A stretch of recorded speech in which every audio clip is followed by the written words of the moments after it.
Hey everybody, just going to take a quick break from the show to get you styled up with Stitch Fix. Shopping's hard. It's hard. With Stitch Fix, you get a stylist, though, who understands your style, your size, your budget, and they do all the shopping for you. Wow. This is excellent. Shopping, I'm telling you, shopping and figure out your style, it's overwhelming. Let somebody help you when it comes to getting dressed. We don't know what we're doing, so we let Stitch Fix help us out. A Stitch Fix stylist there. They know what works on us. We get the prices that make us look really good, and it feels good. You get some confidence boost walking around knowing that you're looking decent here. Oh, yeah. Yeah, we just give the stylist our sizes, style, budget preferences. We order boxes when we want, how we want, no subscription or any of that required. And they send called Just For Me pieces as well.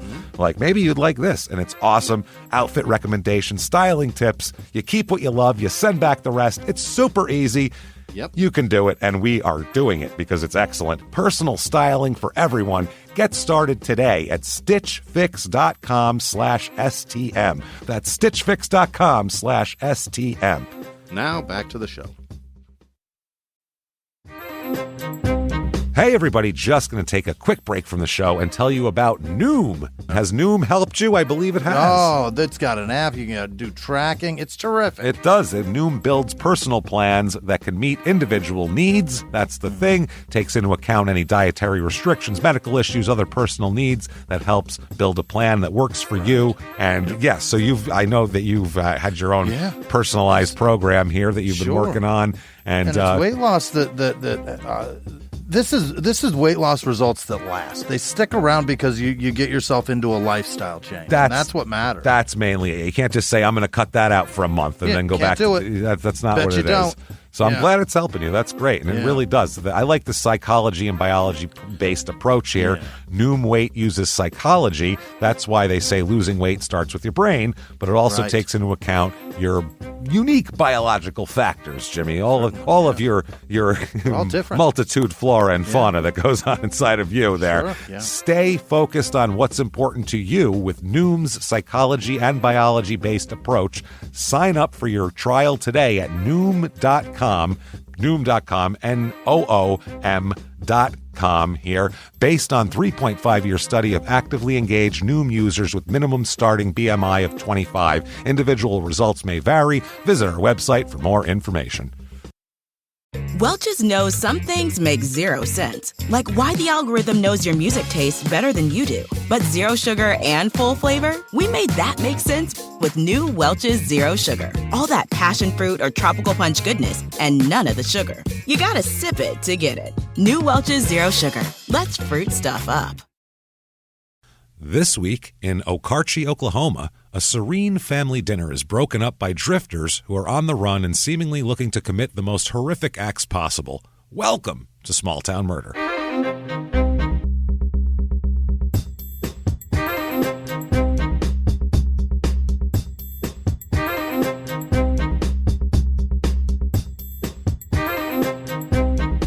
Hello, everybody, and welcome back to Small Town Murder. Yay! Oh, yay indeed, Jimmy. Yay indeed. My name is James Petrogallo. I'm here with my co-host. I am Jimmy Wissman. Yes, you are, and yes, we are here. Thank you so much for joining us today. We are very excited for another wild, crazy edition of Small Town Murder. We're back in Oklahoma today, which never, ever lets us down. Oklahoma, West Virginia, Ohio, I don't know what it is, Florida. The murders that happen there are just have an extra layer of just, I don't know what it is, like a dust sheen to them. It's a grime. It's a grime. Sticky. It's something going on there. But thank you very much. Very quickly, top of the show. Thank you for your reviews. They help a lot. 5 stars, whatever app you're listening on, because people listen on all different stuff like that. There, shutupandgivememurder.com. Head there immediately. May the 5th virtual live show coming. What is that? It is an episode of Small Town Murder, and it's just like a live show. We set up the table. We do everything the same as a live show, except rather than you coming to a theater, we are coming to your living room or wherever you want to listen to it. So it's a really good time. We kind of give it the whole live show treatment, except you're there and we're here, and that's how we do it. Right. A lot of fun. It's available for 72 hours after May 5th as well. You can watch it again. You can watch it for the first time, whatever you want. Shut up and give me murder. crime.com. That's what it is there. Almost forgot our website. So do that. Check that out, please. Also, just a reminder, if you're scrolling and you see you can subscribe to Wondery Plus and it says like, oh, this episode's unavailable, it's subscription only. It's not subscription only. No, it's just next week's episode. And if you want to get that subscription, that's totally fine. You can do that and get the episodes a week early. Otherwise, you're still going to get the same exact episodes in the normal order that you'd normally get them. How do they do that, though? They just wait. Not a week early. That's it. That's all it is. It'll be right there. So nothing is behind a paywall. We promise you nothing will be behind a paywall. It's not how we do it. We're kind of a grassroots show, and no matter what network we're on, that's never going to change. So part of our deals are you can't mess with our show, and nothing goes behind a paywall. So that's always our deals. That's our number one deal breaker at the top when we do another network. So there you go. Do that, please, and or don't do that. Do whatever the hell you want. We don't care. Either way, one thing that is behind a paywall is Patreon. Patreon.com/crime and sports is where you get all the bonus stuff for Small Town Murder and Crime and Sports. Anybody $5 or above, you are going to get the best stuff you can possibly get here. And you're going to get access to both shows, bonuses, and everything like that. Whole back catalog.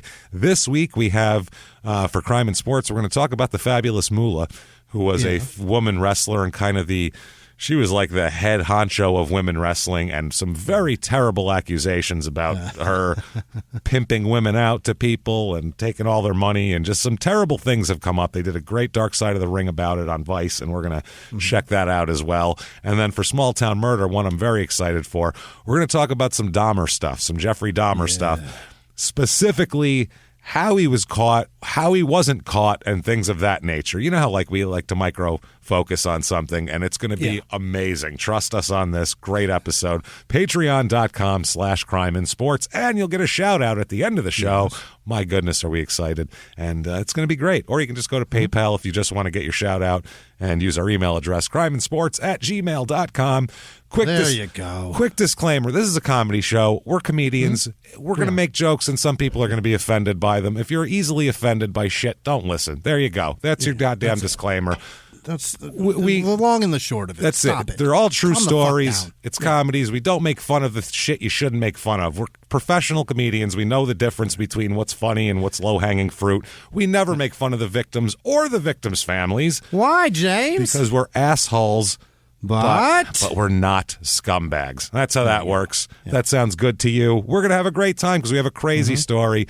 I'm telling you right now. If not, if you think true crime and comedy should never go together, you might not like it. First of all, suck it. Yeah. But you might. Who cares? Just listen and sit back and shout from your lungs, shut up. Shut up and give me murder. Let's do this. Let's go on a trip, Jimmy, shall we? All right, let's go. All right, let's go. We are going to Okarche, Oklahoma this week. Oklahoma. Yeah. Oh, my. Like I said, always a special place in our hearts here. This is in central Oklahoma, so not in the panhandle, but still very panhandle-ish. Right in the middle. It's right there. You can't get any more centralized in the country than this. Yikes. It's about 45 minutes to Oklahoma City, about 2 hours over to Tulsa, and about an hour to Chickasha, Oklahoma, which was episode 214, our last Oklahoma episode. Shot, stabbed, beaten, cut, and chained is the name of that episode. That's a lot. That's Oklahoma for you there. This is in both Canadian or however the fuck they say it there. I'm not even going to get into it. Oh, it's Canadian. Canadian and Kingfisher counties. It's in both of those. I think it's Kingfisher. I'm sure. I think it's Kingfisher is what it is. Kingfisher, I believe is how you say it. Area code 405 in this place. History, quickly here. There's not a lot of history in this particular area, honestly. It's been sparsely populated. It's the most people that have ever been there are there now. You know what I mean? Whatever. So the post office was established in 1890. This was originally Native American land. Obviously. And then they moved Native American people to these lands and then bought them U-Hauls and such. Moved them off of it again and gave it to this was like a multiple time thing that happened here. The Cheyenne and Arapaho lands were open to settlement by land run on April 19th, 1982. Or 1892, not 1982. In 1982, everybody had feathered hair. They were just running for land. Hey, this is crazy, man. They had headphones on with like Van Halen playing. Might as well jump. I got some land. Woo! Hey,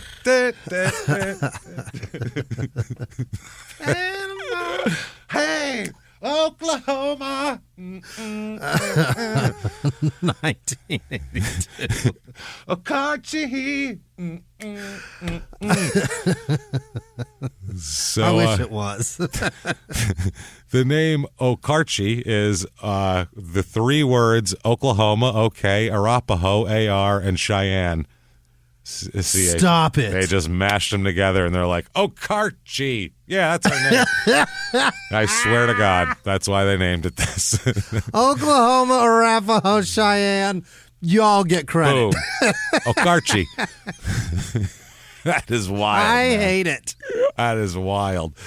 So, wow. In the late 1890s, German immigrants were the greater part of the population here, and German was the most spoken language in this area. Is that right? German, yeah. Many had come here. Tons of Germans came in the 1880s, and a lot of them settled in Iowa, Nebraska, Missouri. And then when things didn't work out there, they came for free land in Oklahoma and then went, oh, now I know why they're giving it away for free. There's a reason it's free, guys. Hold on. There's a catch. Put your pretzel in your pocket for 1 second, Hans, because there's a reason this shit's free, okay?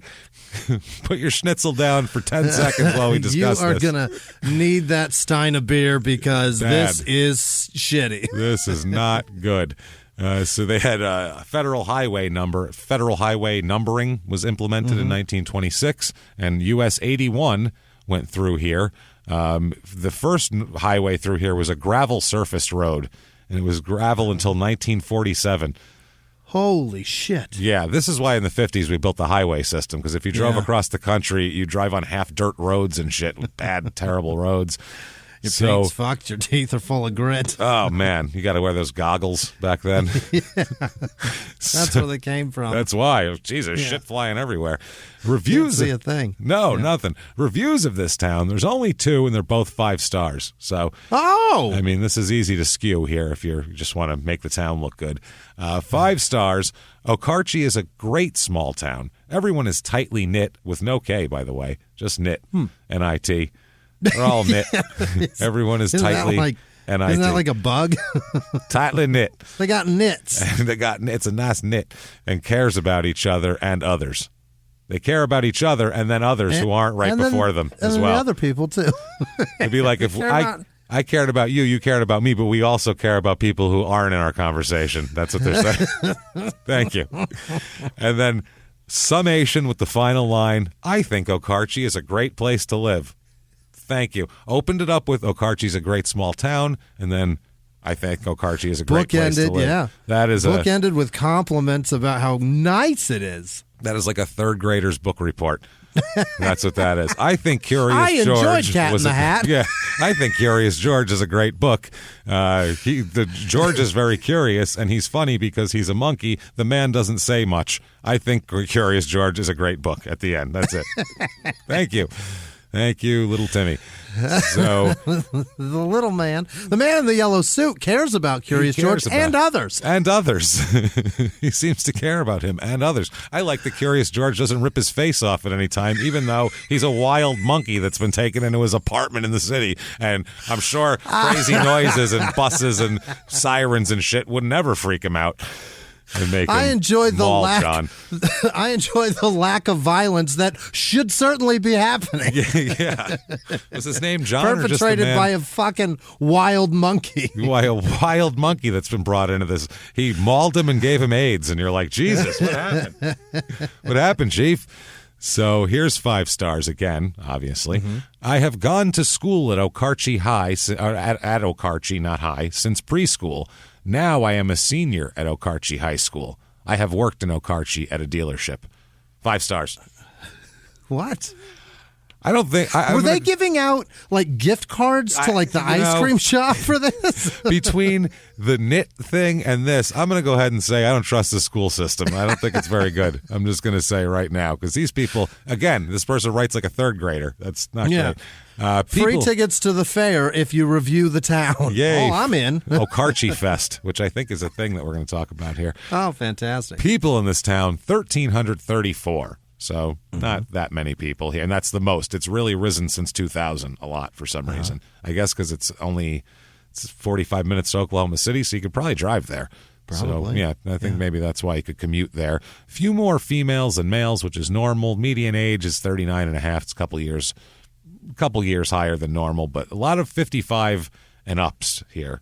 You come here to kind of die and retire and that sort of thing. Way more married people than normal. Almost 63% married. So that's a lot of married people here. Yeah, it's a lot. Race of this town, 93.5% white. Pretty white. 0.9% black, 2% Native American, 1% Hispanic. So it's it's an interesting mix there. Not too much of a mix, if I'm being honest. Religion in this town, it's about 46% religious, which is just under the national average. The most here that we have is Baptist, actually. So really, proving Baptists are the Catholics of the Dust Bowl. Obviously, that's clear. 0.0% Jewish. That's not happening here. In Kingfisher County, where most of this place is, the last election, 13.2% of the people voted Democrat, 85.5% Republican, 1.5% Independent. So little conservative here outside Oklahoma City. The economy here, it's about the national average is right now. It's about 3%, and that's what it is here. The average median household income here is a little bit more. So I think you do have people working in the city and commuting a lot too. Household income here is almost $67,000. And it's about $54,000 in the rest of the country. So not bad. And cost of living is a 90 out of 100. 100's average. Is that right? It's a little bit lower. Housing, median home cost here is $173,800. Not bad. That's almost $300,000 in the rest of the country, the national average. So that is very low. And if, damn it, you are excited, you're jacked up, you're ready to load the kids in the car like Jed Clampett and head somewhere dusty, we have for you the Okarche, Oklahoma Real Estate Report.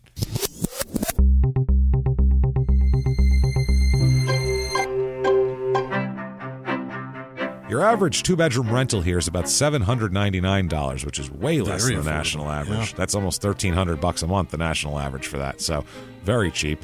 Here's a three-bedroom, two-bath.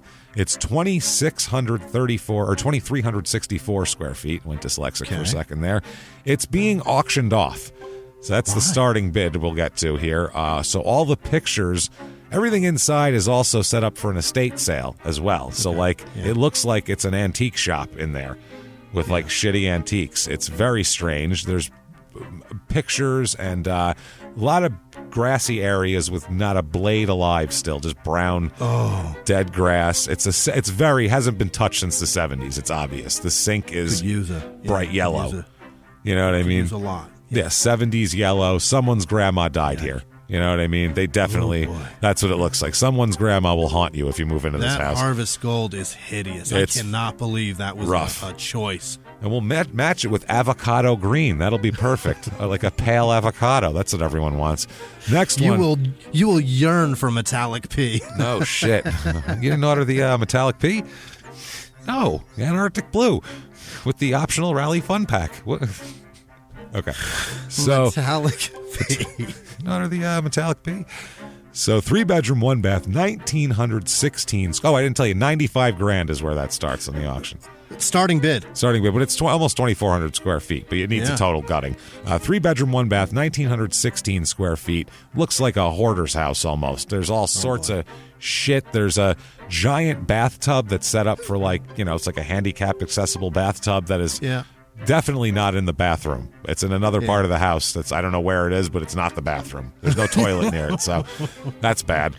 Just a random place of the house. We'll put a tub there. There's pill bottles all over the place as well. Like somebody had a lot of prescriptions. I don't know what happened here, but it's $230,000 for this fucking house. So that's a bit steep. That tells you where the market's going now. And then this one here is 3-bedroom, 5-bath, 3,865 square feet. A lot of dark wood, shit like that. It's looks like they're trying to be moody in the 80s. It looks like Cameron's parents from Ferris Bueller lived there. It's one of those things. There's a tiki bar in the basement, so you know the exact generation they come from. Martini hour down in the tiki bar, that sort of shit. It's very Frankie Avalon. Absolutely. $449,000 for that. Holy shit. It's almost 3,900 square feet, too. That's it's a big very house. affordable. For that big of a house. Outside of... Unbelievable. It's not in a desirable place. That's why it's in Okarche, Oklahoma. So things to do here. Okarche Fest, everybody. It's coming. All right. It's back. Mark your calendars, it says, for the 13th annual Okarche Fest, scheduled for Saturday, September 11th, obviously. This was last year, so it'll be September again. Yeah. That's an Okarche. What day? September 11th, we're going to celebrate Okarches. Why don't you just pick the next weekend? Listen, this is the Saturday that we have time, okay? It's the Saturday after Labor Day. That's when we do it. What the fuck? If it falls on that every 7 years, fuck it. What are we supposed to do? What? Move. Next year. Jesus Christ. Next week. Who gives a shit? Nope. Celebrate. There's the fun-filled day begins at 9 a.m., much like another fun-filled day on a September. It's terrible.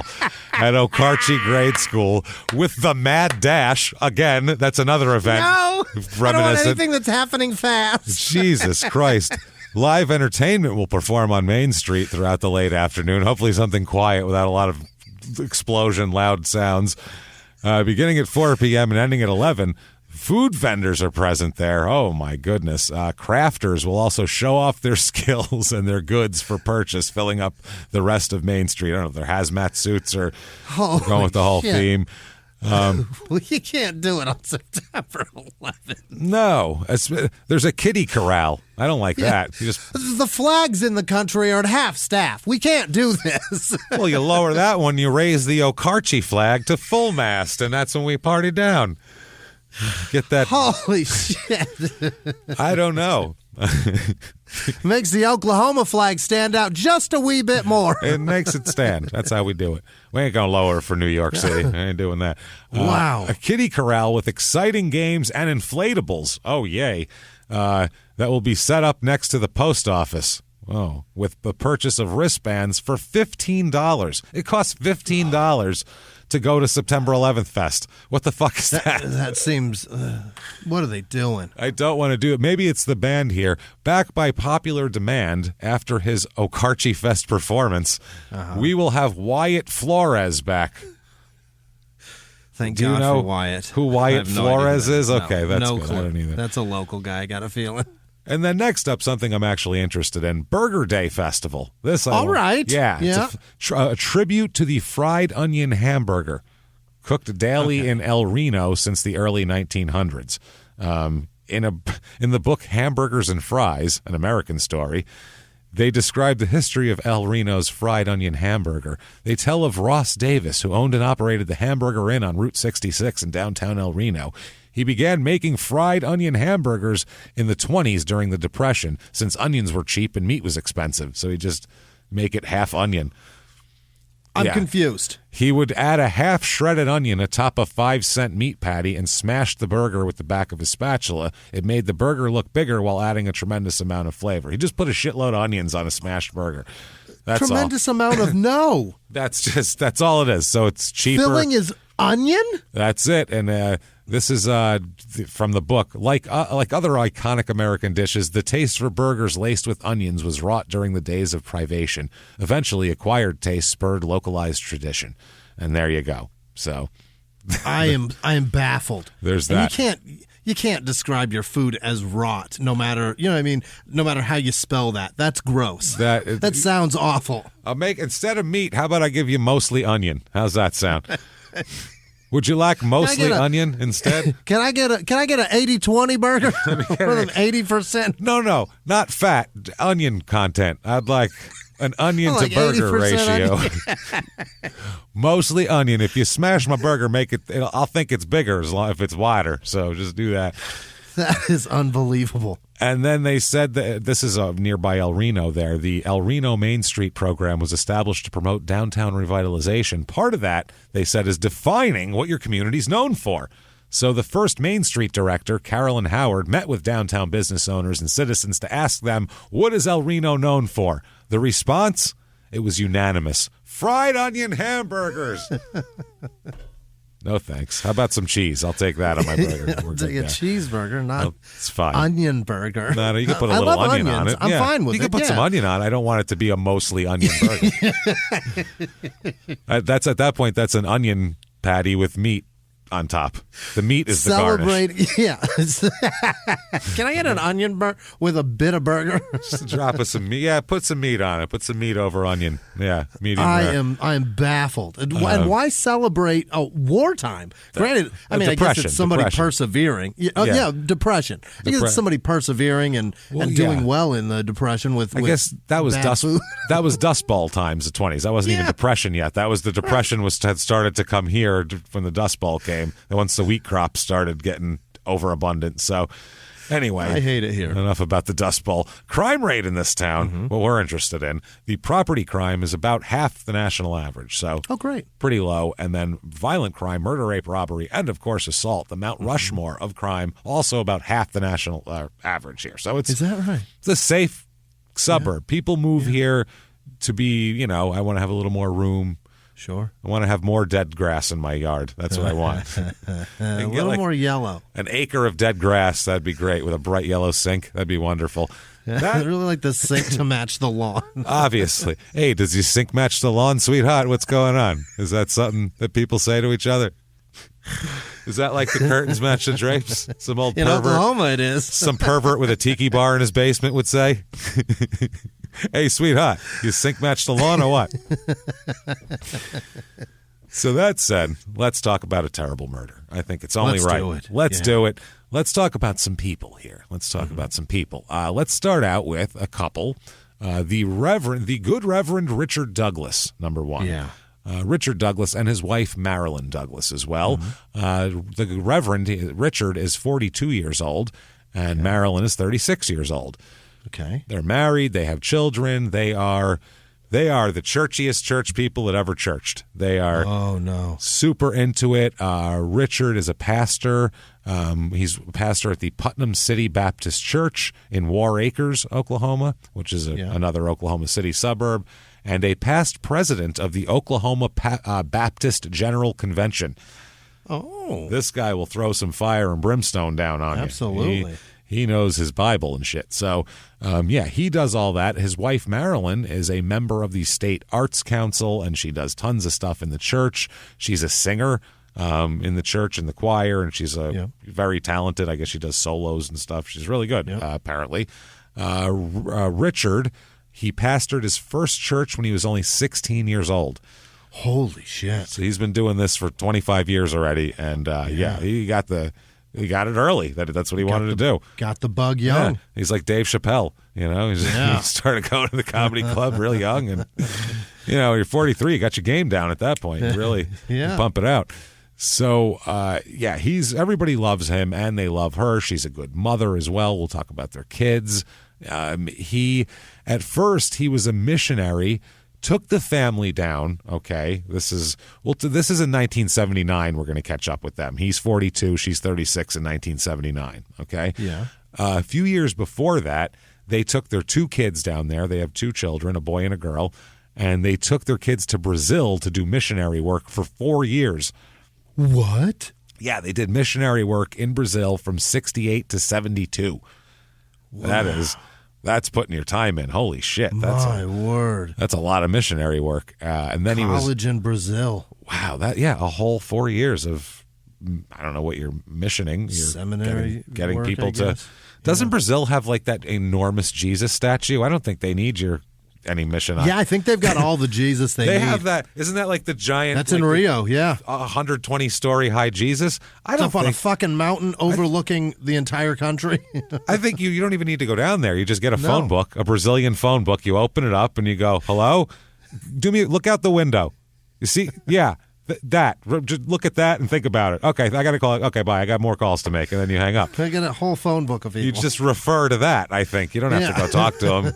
Hey, look out your window. We did a lot of we laid the groundwork already down there. It's standing 1,700 stories tall, or however big it is. I don't know. It's very tall. I know. So who knows there? But either way, they go down there, and he also authored books and articles. Tons of them, hundreds of articles, faith-based articles in different like faith-based publications and shit like that. Yeah. And he also authored the book My Way, God's Way in 1978.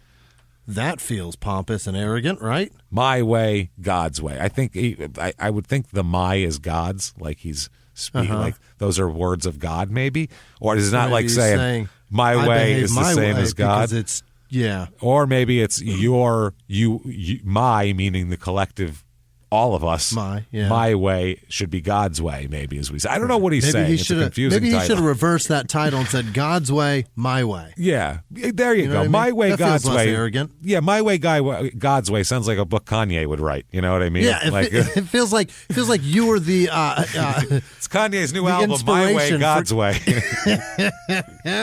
My way was God's inspiration, just so you know. His is a little bit less conservative than My Way. Or it's Frank Sinatra's book, either one. Yeah. There you go. My Way, God's Way. That's how it works, kid. So he also was dedicated to prison ministries all throughout Oklahoma as well. Mm-hmm. He did tons of things like that, going to prisons and ministering to people at prisons. And he also, Marilyn would sing at church all the time, and everybody loved her voice. And they had a great little family too here at this point. By 1979, their kids, Richard Douglas Jr. He goes by Brooks though. Brooks is 16, and then his little sister is Leslie, and Leslie is 12. So 16, 12, boy and girl, very picturesque family. You know what I mean? Been to Brazil already. Oh yeah, they speak Portuguese, these kids probably. I mean, they were young. I can't imagine they were down there at a young age for that long and didn't pick it up, you know? Yeah. You just pick it up. So the Brooks is a senior at Putnam City High School, and Leslie is a 7th grader at Hefner Junior High School. Okay. And she is also Miss Teen Oklahoma 1979. Stop that. Yep, Miss Teen Oklahoma. She's not even a teen. She's 12, but she's Miss Teen Oklahoma 1979, Leslie Douglas, so the 12-year-old. And she's done like all sorts of national pageants. She's gone to Florida to do pageants. Yeah. She's apparently good at it. She's Miss Teen Oklahoma, for Christ's sake. She's, good for her. American teen princess there. Of how to make the world better. Good. Back then, I don't even know if you had to have answers. They were just like, we're going to ogle your children. Put them in tiny clothes and put them out in front of this thing, and we're going to put like the Bee Gees on and have her like gyrate, I feel like is what pageants were back then. And the judges will ask each other, which one could you jerk off to? Which one could you jerk off to? And we'll collectively figure out which one we could all jerk off to. We have Judge William Cosby, the Honorable William Cosby. We have Judge Robert Kelly and Judge James Saville are our 3 judges. Our three judge panel right here. Who was the 3rd judge? Jimmy Savile. Laughing about R. Kelly. Jimmy Savile. Oh, yeah. Sir James Savile, our 3rd judge here. Sir James Savile. That's a gross one. I watched that documentary. Fucking guy. We got to do a bonus about him because it was disgusting. So obvious. He was saying it. He was as obvious as like, to be surprised at him being gross. Quick sidebar: to be surprised at him being gross is the same way that people were surprised that Louis C.K. jerked off in front of somebody. If you've ever heard of his comedy. And half of his jokes are like, so I was jerking off in front of this girl, and it was sort of voluntary. That's like how he starts jokes. You know what I mean? Don't get me wrong, Louis is a fucking It's terrible. He's a 15 on a scale of 1 to 10 as far as comedic skill and how good he is. I'm not talking shit that way. I'm just saying you shouldn't be surprised by that, and you shouldn't be surprised by Jimmy Savile because he's disgusting. But saying I work in a hospital and I'll sleep with all the girls. And he wrote he had all these books and campaigns about stranger danger and all this shit. It's like be scared of strangers, but not me because I'm on TV. You know me. I'm not a stranger. Right. That's what it is. I'm not a stranger. It's with gross. Knuckles in you. That's crazy. It's disgusting. So anyway. Hey, everybody, just going to take a quick break from the show to tell you about the safest sponsor ever, Simply Safe. Absolutely. These people will keep you safe. It's amazing. You know that every 26 seconds a burglary takes place in the United States, according to the FBI. That means that by the time this podcast is over, dozens and dozens of homes will have been targeted, ransacked. God knows what happens here. So protect your home before it's too late with Simply Safe proactive security system. Simply Safe helps stop threats before they even have a chance to break in. Named Best Home Security System by U.S. News and World Report 5 years in a row. And by us for about the last 8 years as well. If you trust us, believe me, you want Simply Safe. So visit simplysafe.com/small to claim 50% off a new system with professional monitoring plan and your first month free. That's simplysafe.com/small. There's no safe like Simply Safe. Now back to the show. This show, Small Town Murder, is brought to you by BetterHelp. Get yourself some therapy, everybody. Honestly, here. We often hear about, red flags that you should avoid. Hey, that's a lot of a thing. It's become a real phrase now, real cliche. But why don't you focus also, you look at green flags in friends and partners. Look for good things as well. Right. And maybe you're not sure what that looks like, though. Therapy can help you figure that out. What are positive things? What are the green flags? And then you can practice them in your relationship. It's absolutely a fact. And so, honestly, we absolutely are huge advocates for this. It really, really helps. BetterHelp is fully online, making therapy affordable. It's convenient. They serve over 5 million people worldwide. You can access a diverse network of more than 30,000 credentialed therapists, wide ranges of specialties there. Here's the coolest part. You're not getting along with your therapist, you're just not feeling it, you can switch at any time, no extra charge. Wow. The thing is, they want you to get help. That's it. And you can do it with BetterHelp. Discover your relationship green flags with BetterHelp. Visit BetterHelp.com/smalltownmurder today to get 10% off your first month. That's BetterHelp, HELP.com/smalltownmurder. Now back to the show. Oh, wait a second here. We've added a fourth judge to the panel, everybody. The three, they couldn't agree. There was one that wouldn't call it. He said it was a tie, so these two, we need a tiebreaker here. Michael Jackson's coming in to tie. There he is. He said he needs to see everyone's butthole first, though. He said they'll only judge it if he can see all contestants' buttholes in private. All four. For about 20 minutes. Cut out of Peter Pan. For about 20 minutes, he's going to want to see them. So, anyway, Brooks is very smart. He skipped his junior year. He's in his senior year already at 16. Wow. So, yeah, Brooks is a smart kid, and so is Leslie. She's a really sharp kid, too. We're making fun of, by the way, not making fun of Leslie here, this 12-year-old. We're making fun of the pageant people, and especially the 70s pageant, circuit. It's a pretty weird thing. The whole idea is disgusting. Yeah, it's pretty weird. There's nothing wholesome about that. No. Granted, you're giving kids college tuition or whatever advantage in life about their win, but you're doing it because you want to fuck them. That's that's literally what it is. You're hot. What? It's just gross. Everybody that runs a pageant, I feel like they're all, Danny DeVito and Always Sunny up at the front going, I don't like kids. I don't touch kids. No one younger than my wife. Definitely not my daughter's age. Much, much older. No one younger than my daughter. That was a song or whatever the fuck it was. Anyway. So Brooks always, in addition to skipping a grade and being a senior in high school at 16, he also has two businesses that he does. One where he kennels and takes care of dogs and bathes them and does all this shit. And then another one, which is a car detailing business that he's working on too. So hustler. Brooks is a busy kid and really working hard, and so is Leslie too. She's got a lot going on and studies and pageants and all this. So the kids are, they're a good family here. So they live in a nice little house on a nice kind of couple acres, nothing too big, nothing too small in Okarche. They're planning on moving to Oklahoma City here in late 1979.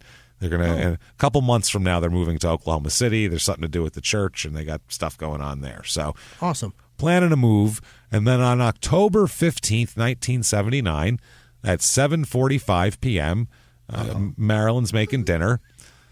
Whenever I give a time, Jimmy's like, oh no, that's not good. A date's bad enough. If I say October 79, you're like, okay. If I say October 15th, you're like, oh no, someone's in trouble. 7:45 p.m. Oh God, someone's going to die. Jesus. Oh no. There's a knock at the door at the Douglas home that day. Okay. Just a, knock at the door. And in the 70s, we freak out when anybody knocks at the door. But in the 70s, when people knocked on doors, like you couldn't text people to say you were coming. So now we have cameras on our doorbells so that we can say, go away. Who's that out there? I don't know. Look at the Ring door. He's looking right at the camera. I don't like him. Go out. Get out of here. Our doorbell has a microphone so we can tell people no. The next thing is going to be for that to be hooked up to a pot of boiling oil up on above them that will dump upon someone. That's the next. That's where we've all gotten to. It will likely have electricity first, and then the boiling oil. And then shock you, like a taser flies out of the thing and hits you in the chest. You take 2 steps back, and then right into the path of the boiling pot. And then as you run, there's a poof sound, and that's a thing of feathers flying onto you that'll stick to the hot oil as you run. You're like, oh God, feathers. You have a feather cannon set up down the walkway as well. It's coming. You're gonna have to run an Indiana Jones gauntlet just to sell me something. I'll run the prototype for that. If anyone comes up with that, you can install the prototype in my house first, and we'll do it that way. Okay? And we're almost there. You never know. We're almost there. But people used to show up. Yeah. And you'd just be like, hi, help you? And then they would explain why they're there, and then you would... How do you do? Come in. I have some Sara Lee for you. yeah, that's Sebastian Maniscalco. And Entenmann's. Don't you fucking touch that Entenmann's. It's the truth. Not for you. That's for company. Oh, God. Whenever he talks about Italian stuff, it's just disturbing how accurate it is. It's just disturbing. So every time Sarah will be laughing, I just put my head in my hands, and I go, oh, God, that's so embarrassing. It's so true and embarrassing. So 7:45, knock on the door. Knock, knock, family. It is a guy named Glenn Burton Ake, A-K-E. Ake, I'm going to call him. Glenn is 24 years old. Glenn's background's a little spotty. Different kind of guy than this family is, obviously, as I'll tell you here. He, in school and as a teenager, he was labeled a disciplinary problem. Yeah. So, not the most upstanding guy. He's a drug user of anything he can get his hands on. Really anything he can get his hands on. And this is the 70s, so a lot of people were stuffing whatever they could into their body in the 70s. And he's an oil field worker. So he's known as like a hard-driving, hard-drugging oil field worker, roughneck. And a lot of these guys, too, that they get out there, they take these jobs. They're hard jobs that pay decent. It's one of the few jobs that you can get in this area that pays well, and you don't have to have any kind of education, or you have to have a strong back and a willing. Yeah, right. That's the other thing. Yeah, as long as you can hack it, hard labor like this is like now he wouldn't be able to pass the drug test on something like this, but back then they didn't do that. Or the background check. No, this is like being like a working in a kitchen or being a comedian or something where they don't care if you've slaughtered 4 people. Can you get that dish out by this time? Can you make these people laugh? That's all they care about. Do you know how to cook this shit? Do you know how to control a crowd? I don't care that your nose is bleeding. That's not my concern nor my problem. Can you hack it here? So he worked there. The morning of the 15th, they did a few things here. He's got a full day, we'll call it. Yeah. In the morning, apparently, he was with his father and his grandfather, and they had helped him move some furniture that morning. Okay, so that we know. He apparently, other than him being a disciplinary problem as a teenager, he had a normal childhood, everybody said. The only thing that he's got a problem here that comes up is when he's 7. and it kind of becomes a weird thing as it goes on. When he's 7, he said that he had a long talk with Jesus. Yeah. After his, quote, daddy beat him for smoking cigarettes. Oh, boy. So, first of all, how hard did he beat him? He was 7, so he shouldn't be smoking or taking hard beatings at that point. Like, you should keep your cigarettes and your fists away from your kids when they're 7. Perhaps grounding him would be a good. Also, where'd he get them? First of all, you. Whose probably. were they? Yeah. So, but back then, maybe that's your fault. This is in the 60s, though, mind you, too. Yeah. This is early 60s. This happened, so people had cigarettes in a dish out on the living room. Yeah. I mean, there was you didn't like keep cigarettes away from kids. There was butts in the ashtrays. Not kids a lot of taking smoke, responsibility for your fuck ups either. It was it was if the kids fucked up, it was their fault. Yeah, and as had you even told a 7-year-old not to smoke yet? That's one of those you wouldn't even think that they would think about it at that age. Have you sat them down and go, I told you many times to stop smoking. Cut down to half a pack a day. I'm giving the kid the benefit of the giving the kid the benefit of the doubt. How many times did he tell that kid, God damn it, I told you stop smoking them? Jesus, kid, at least filters, for Christ's sake. You're smoking Luckies. Come on, man. What are you doing?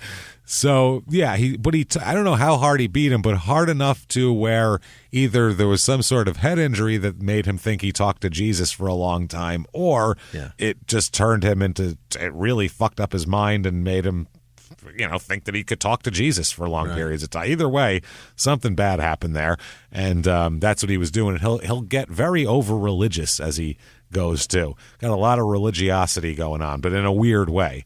Not like the Reverend Douglas over here. Very different type of thing. Glenn is described as, at this point, coming to the door. He's 5'11", 210 pounds, blue eyes, dirty blonde hair, and I mean blonde and dirty blonde, both. He's probably filthy as well. He's got a full beard going on here, 70s full beard, and a tattoo of a heart on his right hand, which... How many people had tattoos on their hands in 1979? Right. Hand tattoo. That's forward. People in prison for life without parole had hand tattoos, or people who, God knows what happened to them. This was not a normal thing at all back then. Now you wouldn't even look twice at it, but then it was like, oh, what the fuck happened to you? And he also had a tattoo of a ribbon on his right arm. So he's this bearded... feminine tattoos. Yeah, I don't know where they came from, but he's this bearded oil-working drifter who comes to the door... With a heart and a ribbon. With a heart and a ribbon, yeah. And he's got a buddy with him, too. Okay. Glenn does. His buddy's name is Stephen Keith Hatch. He's 25 years old, and he is 6 foot, 170 pounds, and he has a tattoo on his right arm that reads, "Who, me?" Which, I mean... I kind of like it. Yeah, it's a funny tattoo, I guess, but it's also very definitive of a specific person. I was going to say, been in trouble a lot. He gets accused of a lot of shit, is what that says, and he's tired of even verbally and audibly defending them. He just wants to point to a written statement on his arm already. What's that? Hey, did you steal my car? Oh, me. Just points to just silence as he points to the arm. Who, me? Yeah, you motherfucker. Did you steal my car? Points to the arm one more time. He won't budge. I guess he didn't take it. And then he leaves. I guess that's his... Oh, man. He's got a big scar on his abdomen as well from childhood surgery here. Appendix or something. Yes. By the way, both of these people have aliases that they use all over the place as well, as of course they do. Troubled oil field workers of the 70s might. You know what I mean? Yeah, right. Ake's alias is Johnny Vandenover. Johnny Vandenover is his nickname. Or his alias, I should say. That's his AKA. And Kel's, or Hatch's nickname here, his alias, he sticks with Steven, which I think is funny. He just keeps his first name just so he doesn't fuck it up. Lisenbee, Lisonbee, which is Lisenbee, which is such a weird name. You wouldn't think it was fake, though. That's what I like. Right. They're both kind of like complicated. Polysyllabic. Yeah, that's crazy. Yeah, like if you're going to... Most guys go with like James Burke or some shit. You know what I mean? If you're going to make up a name, go with Petrogallo, because no one by the time they're done, you're done repeating the spelling and they're doing it, they don't think it's fake. They're like, Jesus. Nobody's looking that up. Poor bastards. Yeah, and they move on. That's it. Listen be. Listen be. So they've also been carnies in the past and will be in the future as well. But yeah, the two, they're both just drifters. They've been intertwined for a long time here. Hatch was living with Ake in October, recently of the last few months. Hatch is living with Ake while they worked together on an oil rig in Kingfisher County. So they were working the oil fields. Everybody said that Ake was the ringleader of the two of them always. Like, he was the guy going, come on, Stephen, we're going to go blah, blah, blah, blah, blah. And then Stephen would follow behind. They Hatch was dating Ake's sister at this point. Keep up with this one. This is some Oklahoma logic here. Okay. Hatch was dating Ake's sister at this moment, but earlier, Ake had been married to Hatch's sister. So they're just trading sisters with each other. Like, I gave you my sister for a few years. Now it's my turn to have your sister. And he's like, all right. And he gives her to him. So he divorced the other guy's sister, and then that guy went and married his sister. They're not married yet, but they're an item. They're dating. Ake was married to Hatch's sister. They were brother-in-law. They got divorced, and then Ake hooked Hatch up with his own sister. Okay. So it's like, well, you got my sister. It's only fair. And they hooked him up. So either way, they're dying to be brother-in-laws. They just want to be brothers-in-law. That's what it is. Maybe that's what it is. He's like, now we're not brothers no more. Don't worry. Yeah. You got yourself a sister. We can make this happen. No, I'll talk her into it. Don't worry about it. So on October 15th, 1979, the day of the door knocking here, Ake and Hatch were working on the oil rig like every other day, just doing their thing, waiting for Okarche Fest to happen, obviously. Yeah. It's happened a month earlier, but they need it again. They're like, come on, Okarche Fest. I need Wyatt Flores to count down, sing the tunes of my life. So they're working that day when one of them overheard a two-way radio conversation because it's, distances in an oil field, so they have radios, and there's chatter on the radio as like in a lot of jobs.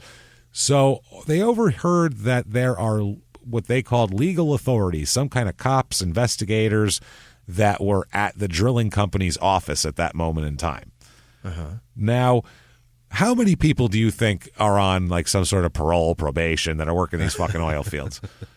You know what I mean? A lot, yeah. Or currently wanted, or being investigated, or their sister got stabbed in a bar last night and they want to see if they were there as a witness. Like, there's a lot of police interaction with these workers, I feel like, in this time period. It pays really well, so it invites and welcomes, kind of people that need that kind of money. Yeah, it's cash. It's like the people who work on the crab boats or something like that. It's hard, dangerous, dirty work that you get paid more than you would normally get paid for that kind of time commitment for yourself. Right. It's Matthew McConaughey and Dallas Buyers Club is what it is. It's those guys. Yeah. Those grimy. Granted, that guy had AIDS, but they don't all have AIDS. Jesus. I was just gonna say, do you mean? What part of Matthew McConaughey and Dallas Buyers Club are you talking about? His lifestyle in that movie was crazy. He's lying to people. He's gambling like crazy. He's banging people crazy. But the main point of it was the AIDS, though, I think. That was the main That was kind of the idea. Yeah. But like the people he was surrounding himself with in the oil fields were bad people. Well, yes, that's clearly, definitely. I think he was the only one with AIDS, but I can't guarantee it. It's kind of like Tom Hanks in Philadelphia. Not the AIDS part, just the part when he, when he was working at the law firm. And, wow, okay. So, Jimmy, a master of analogies. It's pretty good, I swear. Jesus Christ. Not the AIDS part, but did you see the movie? I know exactly what you're talking about. Because the oil fields were bad dudes, man. That was a tough spot to live. There's any of those things. There's movies from the 70s about like oil rig, people that have fighting rings and like organized crime and shit like that. That was a big deal. So they hear this, and rather than think, oh shit, could be any one of us. Yeah. They decide, well, we've both violated our probation shitloads of times here. Like, I'm sure we got to be wanted by now. So they think, I'm sure they're here for us, even though they had no fucking idea. So they borrow a car from another guy. They tell a guy they're working with, we got to get out of here right now. Can we grab your car? We got to go. And the guy said, sure, I guess. Yeah, why not? And they drove this car to Enid, Oklahoma, where they picked up their money and all of their shit, and they took off. That's where he encountered his grandfather and his father, and they helped him move some stuff, okay? Now, within a couple hours, they're on the road. They just ran away in somebody else's car. Wow. They weren't even slightly even positive that these law enforcement officials were after them. They heard there's cops in the office, grabbed a guy's car, grabbed all their shit from their house, and fucking took off into the dust. Shit, there's cops. Let's go. That is fucking crazy. That's really like, wow, talk about paranoid. Holy shit. That's an extra level of I don't talk to cops. Wow. They're on the property? Where's your car? And they're peeling out with big dust cloud behind them. I'm going to go to another state. Wow. So within a few hours, they are driving around. They encounter a family in rural Hennessy, the town of Hennessy, and that's the Cameron family there, and they rob them. They rob a family. They do kind of like a home invasion deal on them. Yeah. And they rob them of about $2,000 in cash. Wow. And a shotgun. Okay. So now they have a couple grand and a shotgun and a borrowed oil worker's car, and they possibly are wanted on probation violations, but we don't know. Wow. That's the life they're living right now. Fascinating group of people, man. They hear something might happen, and this is the result. Within 3 hours, they've quit their jobs, got all their shit, stole their friend's car, and home invaded and fucking robbed a family of thousands of dollars, and because they heard someone was in the office. Because there was a rumor. They didn't even know. Wow. They didn't even see him, did they? They just heard chatter over the radio that there was some vague law enforcement officials in the office of the drilling company. They could have been – there's a million reasons that they could have been there. Put it that way. Could have been no like idea. The main office somewhere else. Didn't even have to be right here. Maybe somebody was vandalizing something and the cops came to take a report. You have no fucking idea. They don't know. They're working on an oil thing out there. They just hear – they're here. Next thing you know, there's a family, tied up in their living room with all their money and their shotgun stolen, and these two are taking some.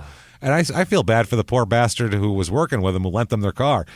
Yeah. This guy's at the end of his shift. He's sitting there with his lunch pail, sitting on his hard hat. You know what I mean? Like waiting, like a kid waiting for his dad to pick him up to go fishing. And he's just like, I don't think they're coming back, man. Well, I guess I'll stay here now. So they get all this from the Cameron family. And then they carry on looking for more shit to burglarize. $2,000's a lot of money in 1979. Sure is. That's a lot of money today, babe. It is. But I mean, in 79, that goes a long fucking way. You get a motel room for $20 back then, like a nice one, I mean, you could get on the road and do some traveling with $2,000 in your pocket. So they end up, they're still driving around. They said they needed more money, which I don't know why. Yeah. So they drove south on US 81, which is why I brought up US 81 earlier. Why the fuck else would I bring up a highway? So they stopped at 3 houses at this point, quote, looking for a suitable place to burglarize. Okay. That's what they're after here. They finally, the third house they come upon is the Okarche residence of the Reverend Richard Douglas and Marilyn Douglas and Brooks and Leslie. Okay. Yes. So they drive up there. At the time, Marilyn is cooking dinner in the kitchen. Richard Douglas is in a back room of the house, probably writing a book or doing something. Everybody's got stuff they're always doing in this family. They're productive. They're all just being amazing right now. They're all just doing productive shit. One's like, Brooks is trying to work on the business model for his third small business before he graduates high school. They're doing a lot. Leslie's making her next pageant outfit. Yeah, she's sewing it right now. She's got the machine going. She's about to go win something else. She's got needles in her mouth. You know how they have them, taking them out right in her lips there. She's got one of those thimble things on. So the Brooks had picked Leslie up, Leslie and a friend of hers up at a gymnastics class. He's even helping out the family. Look at this kid. He has time for everything. Wow. Brooks picks the younger sister up, drops the sister's friend off at her house, and then Brooks and Leslie continue home. And they got home a few minutes before there was a knock at the door. Okay? So they're just all settling in. The knock comes, the dog barks, as dogs do, obviously. Yeah, my dog's crazy if somebody knocks. Yeah. And it was Glenn Ake outside knocking. Okay. Glenn's the one knocking, okay?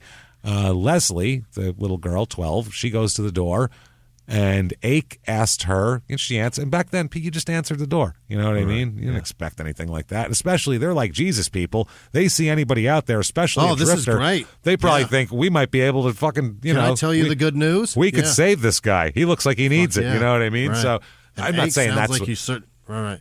I'm not saying that's what Leslie was doing, but I think as this type of family is used to, no, you talk to the worst people because those are the people that you can reach, and I think that's the kind of mindset that this family has. Souls that need it most. So they're as missionaries. That's kind of what they do. So he asks her, "Do you know where the Mitchells live?" Yeah. You know where the Mitchells live? Like he acted lost, and he's like, "I don't know. I'm looking for the Mitchells. Do you know where they live?" Dennis the Menace? Yeah, I think so. Mr. Mitchell, I think is he's by there. So Dennis looking for Dennis. Is there a heard he's got a slingshot. Young boy, Dennis. He might be fucking up someone's garden or something at this point. He did a lot of that in the cartoon for some reason. So they tell the Douglas family. Brooks comes to the door with her, like, who's here? And he says, no, we don't know, because she said, I don't know. Do you know where the Mitchells live? Like, I don't know. Maybe my brother knows. He said, we don't know the Mitchells. We don't know. Sorry. Never heard of them. Can't help you. And so they tell that Glenn says, can we use the phone? I'm looking for this house. So, I'm a lost guy looking for one of your neighbors. Can I use your phone? So, Douglas, this is Brooks. He says, Leslie and I had just gotten home when Ake came to the door. He said he was looking for someone named Mitchell in the area. I offered him the use of the phone. Again, friendly people. He said when he got to the phone in the kitchen, he patted his pants pockets and looked in his pockets and then said, gee, I'm sorry. Do you mind if I go to the car and get the number? I forgot that it's number's in the car. Okay. How do you had it on a piece of paper. It was, by the directions. Thought I memorized it, blew it. Well, he got in there and went to pull it. He went in his pocket and was like, oh, shit, went in his other pocket, like someone who forgot their wallet. And he's like, oh, damn it, left the number in the car. You wouldn't knock on a stranger's door and make sure you have fucking everything that you need? You would imagine so. The phone number? But he thought maybe they knew where he lived. Well, fine, that's all good. Yeah. Maybe he looks like a drifter, though. He looks like a total dirtbag, this guy. So whatever. So Ake goes to the car, and then he comes back to the phone here. And so he picks up the phone. He's got a piece of paper, and he starts to dial. And at that moment, the front door swings open. Okay. And Brooks said, quote, I looked up, and there was Hatch holding a double-barrel shotgun pointed right at me. Oh, my God. Unexpected. He said, I spun around, and Ake had a .357 in my face. Uh-oh. So that's crazy. Yeah, you look, shit, and you turn to him like, oh, what the fuck? And then he's part of it, obviously. He's got a gun in your face. Your buddy's got oh, my God, you've got one, too. He said, Leslie started crying. My mother said, take what you want, just don't hurt us. I went into the bedroom to get my father. I said, Dad, they have guns. He's like, what the fuck? Who? What now? He didn't even know anybody was here. And now there's somebody. Yeah. Wow. You got to fill me in. That's a terrible story, son. Jesus. Headlines. Yeah. Give me a Dad, 2 men with shotguns on at 6 o'clock. Yeah. Well, I mean, it's weird that they let him run down the hall to get his dad even, you know? So anyway, he then at this point, he forces Brooks and the parents to lie on the floor on their stomachs. And he hog-ties them, which if you don't know what that is, that's your hands and your feet together behind you. Not good. That's a bad way to. It's very vulnerable. It's every vital organ you have is exposed, on the ground, and anybody can hurt you in any way, shape, or form. Ake then takes young Leslie, the 12-year-old, and takes her through the house, telling her to show him where the phones are. Okay. Phones and valuables. So he's going in every room. Is there a phone in here? Is there anything worth anything in here? So any phones he finds, he's ripping the cords out of the wall, fucking tearing that apart, and then he's looking for shit to steal, basically. Yeah. So there's not a lot of shit to steal, though. They have a nice house and stuff, but they don't live extravagant lifestyles. They don't have jewelry. Right. They don't have fur coats. Like they work for the church, and they're not like Joel Osteen either. They're like they actually are going to prison ministries and shit, so they don't have that kind of shit around there. So after he now keep in mind, both parents, Brooks, hogtied on the living room floor. Hatch is there with a double-barrel shotgun standing over them, while Ake is dragging the 12-year-old with 357 through the house, ripping phone cords out, rifling dresser drawers and shit, okay? Right. At this point, Jesus Christ, this is fucking horrible. Brooks will later say, then he took her in a bedroom and tried to rape her.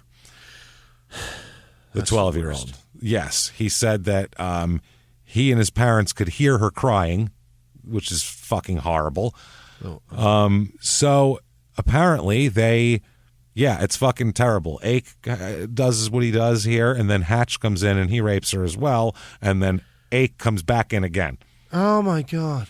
This poor child. This is fucking disgusting. This is fucking disgusting. Brooks later on said, the brother, he says, we could hear Leslie crying and we could hear him jiggling his belt buckle. He just kept jiggling his belt buckle as he raped her. He wanted us to hear it. Oh, my God. Disgusting, fucking awful piece of shit human being. This is fucking horrible. So after this horrible fucking disgustingness, they then bring her back in the living room and hogtie her as well next to the rest of the family. Then they sat down and ate the family's dinner. What? They leave them hogtied on the floor. After that horrible... and they sit at the table. Oh, my God. And use their plates to eat their dinner. What the fuck, man? It was hamburger patties with brown mushroom gravy. So like kind of Salisbury steak-ish type of deal. Yeah. Brooks said, I remember that because she was making my favorite meal, which that was his favorite meal. So this is... They get done eating around 10 o'clock. They've been there for over 2 hours. Wow. Think of the terrifying, horrible 2-hour ordeal this has been. Over 2-hour ordeal this has been so far. Yeah. This is in Cold Blood, the story in the book, Truman Capote about it's a fucking true story. That's what this is, man. This is like a BTK fantasy. Yeah. This is the type of shit that BTK fantasized about was you tie him, and he did this. This is exactly, the Otero family is what he's doing here. This is fucking disturbing as fuck. So anyway, when they finished eating, they were openly discussing killing the family. Just sitting at the dinner table with a toothpick, just going, I don't know, we should kill him, obviously. Well, I don't know about that. I mean, we could keep the 12-year-old and all. Like, it's fucking disgusting. These people are repulsive, repugnant human beings. So finally, I guess Ake instructed Hatch, go outside, turn the car around. So, so it's backward. Batman style there. Yeah. And go outside, turn the car around, and listen for the sound. Okay. So Brooks said, I knew that we were ready to be getting ready to be shot at that point. Listen for the sound. So, Jesus Christ. Then after he tells him listen for the sound, he's still there, just like hanging out. I guess Hatch is in the car, and he's just kind of hanging out with the 357, doing his thing. Jesus Christ. He said they didn't know whether they wanted to shoot us or not. They said, Brooks said they were saying like, we don't want to shoot you, but we might have to. We don't know. We'll see what happens, which is more torture, obviously. Yeah. So at some point, apparently, when Hatch is out in the car, Ake takes it upon himself to decide that, we're going to kill these people. First thing he does is shoot Brooks, the young man, a bullet in his back, which collapsed his lung, tore his esophagus, and nicked his heart. Yikes. Then he moves on to Marilyn, shoots her once in the back. Next up, the Reverend Richard here, the father, shoots him twice. This is with a 357 at close range, by the way. This is way a lot. Too much gun. You don't need so much gun. No, it's so much gun. And Brooks said, I looked up and saw a bullet hit my dad. I saw blood splatter all over the windows and the curtains. Holy fuck. Jesus Christ. This is like Baraboo, man. This is fucking harrowing, dude. Holy shit. I'm getting nauseous here. So I promise it gets funny later, but this part's not funny. This is what we mean when we say there's part. We know that this isn't funny, so we know better, and then we'll get the comedy later. So Leslie, at this point, they move on to Leslie. Shoot Leslie twice in the back. Twice. This is the aiming is. I'm shocked with where they're shooting them. It's fucking crazy. It's not to dispatch them fast by any stretch. No, this is 2 hours of torture. Torture, yeah. So then he heard a sound of an engine starting outside, and they left. They stole. This is what they got from them, okay? Total. This is what I mean. Yeah. This is what this was all for. They got the couple's wedding rings and $43. What? They didn't have anything, Jimmy. That's what I mean. This was $43 and their wedding rings. They're humble and people. A family gone. And they just wiped out the family. So, wow. This is crazy. So Brooks tells his parents, because they're all in the different processes of dying here. Right. Brooks said he called out to his parents. He said, I told them both I loved them. He said, the only thing I can remember my dad saying is take care of your mother, get your mother untied. So he somehow got himself untied after being shot in the back and fucking collapsed lung and esophagus, and his heart's nicked. He's bleeding out internally. Yeah. He said he scooted her over. He said, I scooted over to her on my stomach, and I untied her with my teeth. With my teeth, Jimmy. Hero. This fucking kid's a badass, dude. With his teeth, he snake crawled on his stomach. You can't use your hands on his stomach. He just willed himself over there. Beaver cut her hands free. Wow, that's amazing. He said, I said, Mom, you're okay. Can you untie me? Because he untied her, and he goes, Mom, yeah, I got you untied. Can you untie me? And he said her arms just collapsed at her side. I saw the life go out of her. No, she was dead. Yep, she died. He untied her. Chew more. So he said, quote, I said, Dad, Mom is dead. And he never said another word because Dad died at that point too. So, that's fucking crazy. He was saying how also, like, before the shootings, he said that, quote, there's nothing wrong with wanting to shoot people. That's what he was, like, telling them. Like, I know, you might think it's wrong, but there's nothing wrong with wanting to shoot people. Sometimes you got to shoot people. That's what Ake was saying here. So, and right before he shot them, he also, by the way, said, quote, well, I'm kind of in a bad position. I don't want to shoot you, but... And then he said at that moment is when he shot them. That's when Brooks said he felt the gunshot hit him. Oh, my God. He said, I don't want to shoot. I'm kind of in a bad position. I don't want to shoot you, but bang. And he shot. That's unreal, dude. You don't have to do it like that, man. He said, I felt the gunshot hit me. I heard another shot and heard my mom shot screaming. There was a long pause and I heard a couple more shots. So, holy shit. The Reverend Douglas, he dies, and his death was caused by gunshot wounds and from strangulation from the manner in which he was bound. What the shit, man? So he couldn't get himself free, and he also tied him couldn't so breathe. Tight, he's shot, and he's panicking now, and he can't breathe, and he unfucking real. Unreal, what torture. Man. What a terrible way to die. Oh, my God. He said, then Brooks said, I scooted over to Leslie and lifted her up to my knees. I told her to go find a knife and cut us loose. So she scooted over, so she got up to her knees and kind of got over there. He said that his gag slipped back over his teeth. He was having such a hard time. With his mother, he said she was looking at me. I knew she was dead. Jesus Christ, man, that is fucking horrific. So after this, she gets a knife. They cut themselves free. She's shot twice in the back with a .357, mind you. He shot once in the back. We heard about the damage done. God. They somehow crawl their way outside, get in the car, and drive. They fucking drive, man. They drive to a neighbor's house here at the home of Dr. Jack Barry, who was their pediatrician. Right. Showed up with .357 wounds on their doorstep at fucking 10:30 at night. And he was like, holy shit, called the cops, tried to stop the bleeding, get the ambulance coming, all that kind of shit.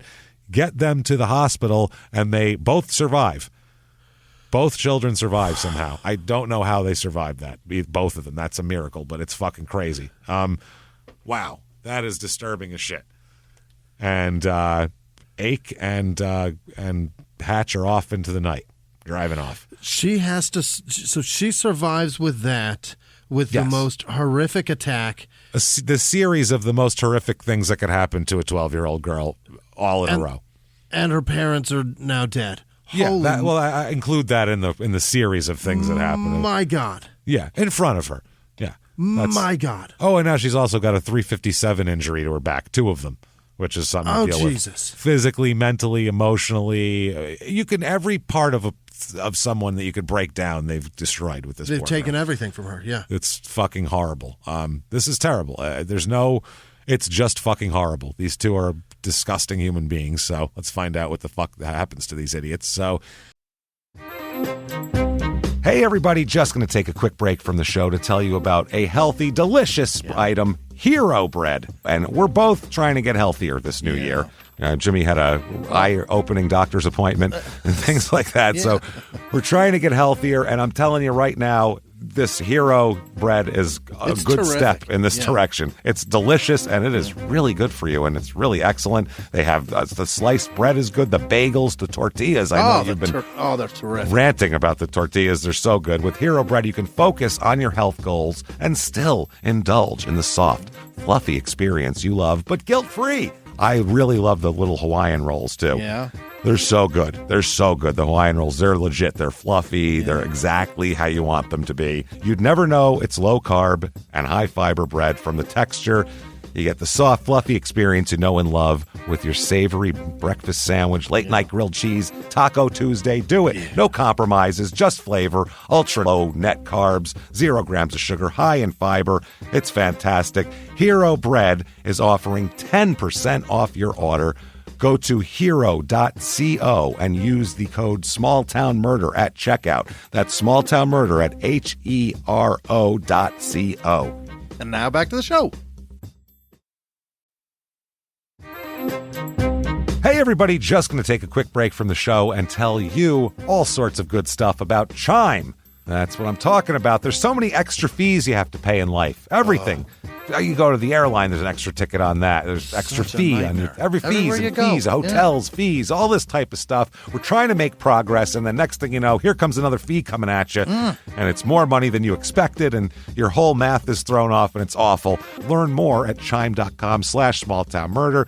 Chime is great with that stuff. I mean, you can't beat if your things are a little tight, especially around the holidays or after the holidays. Yeah. You need that money a couple days early, or you go grocery shopping. You got a car payment due. There's so many things that don't cross over exactly how you want them to cross over. Make progress toward a better financial future with Chime. Open your account in 2 minutes at chime.com/smalltownmurder. That's chime.com/smalltownmurder. Feels like progress.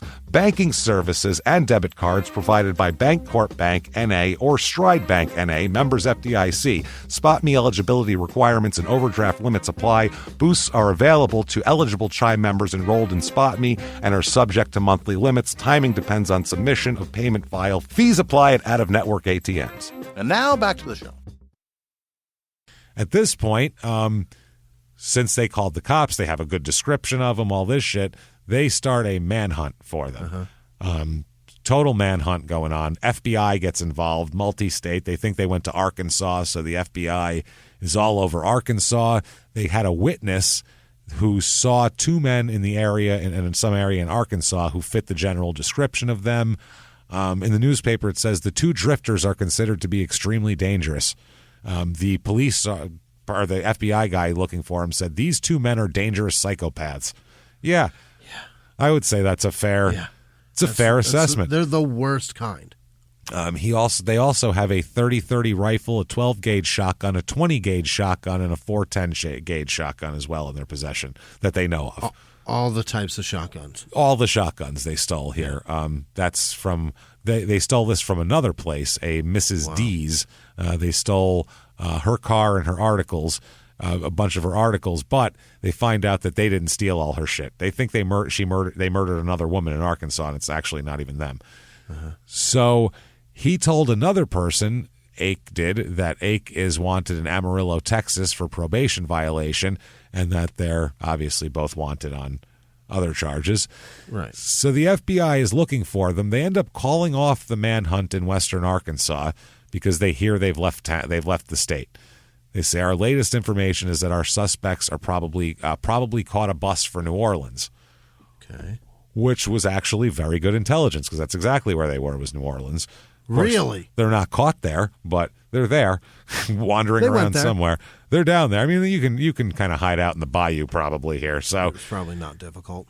The William Kell, the Arkansas FBI chief, he said the manhunt began Saturday morning after an Oak Grove grocer, Eccles Whitney, recognized Hatch from a photograph in the newspaper and said he was quite certain that the man with him was also Hatch, which was the other guy they were looking for.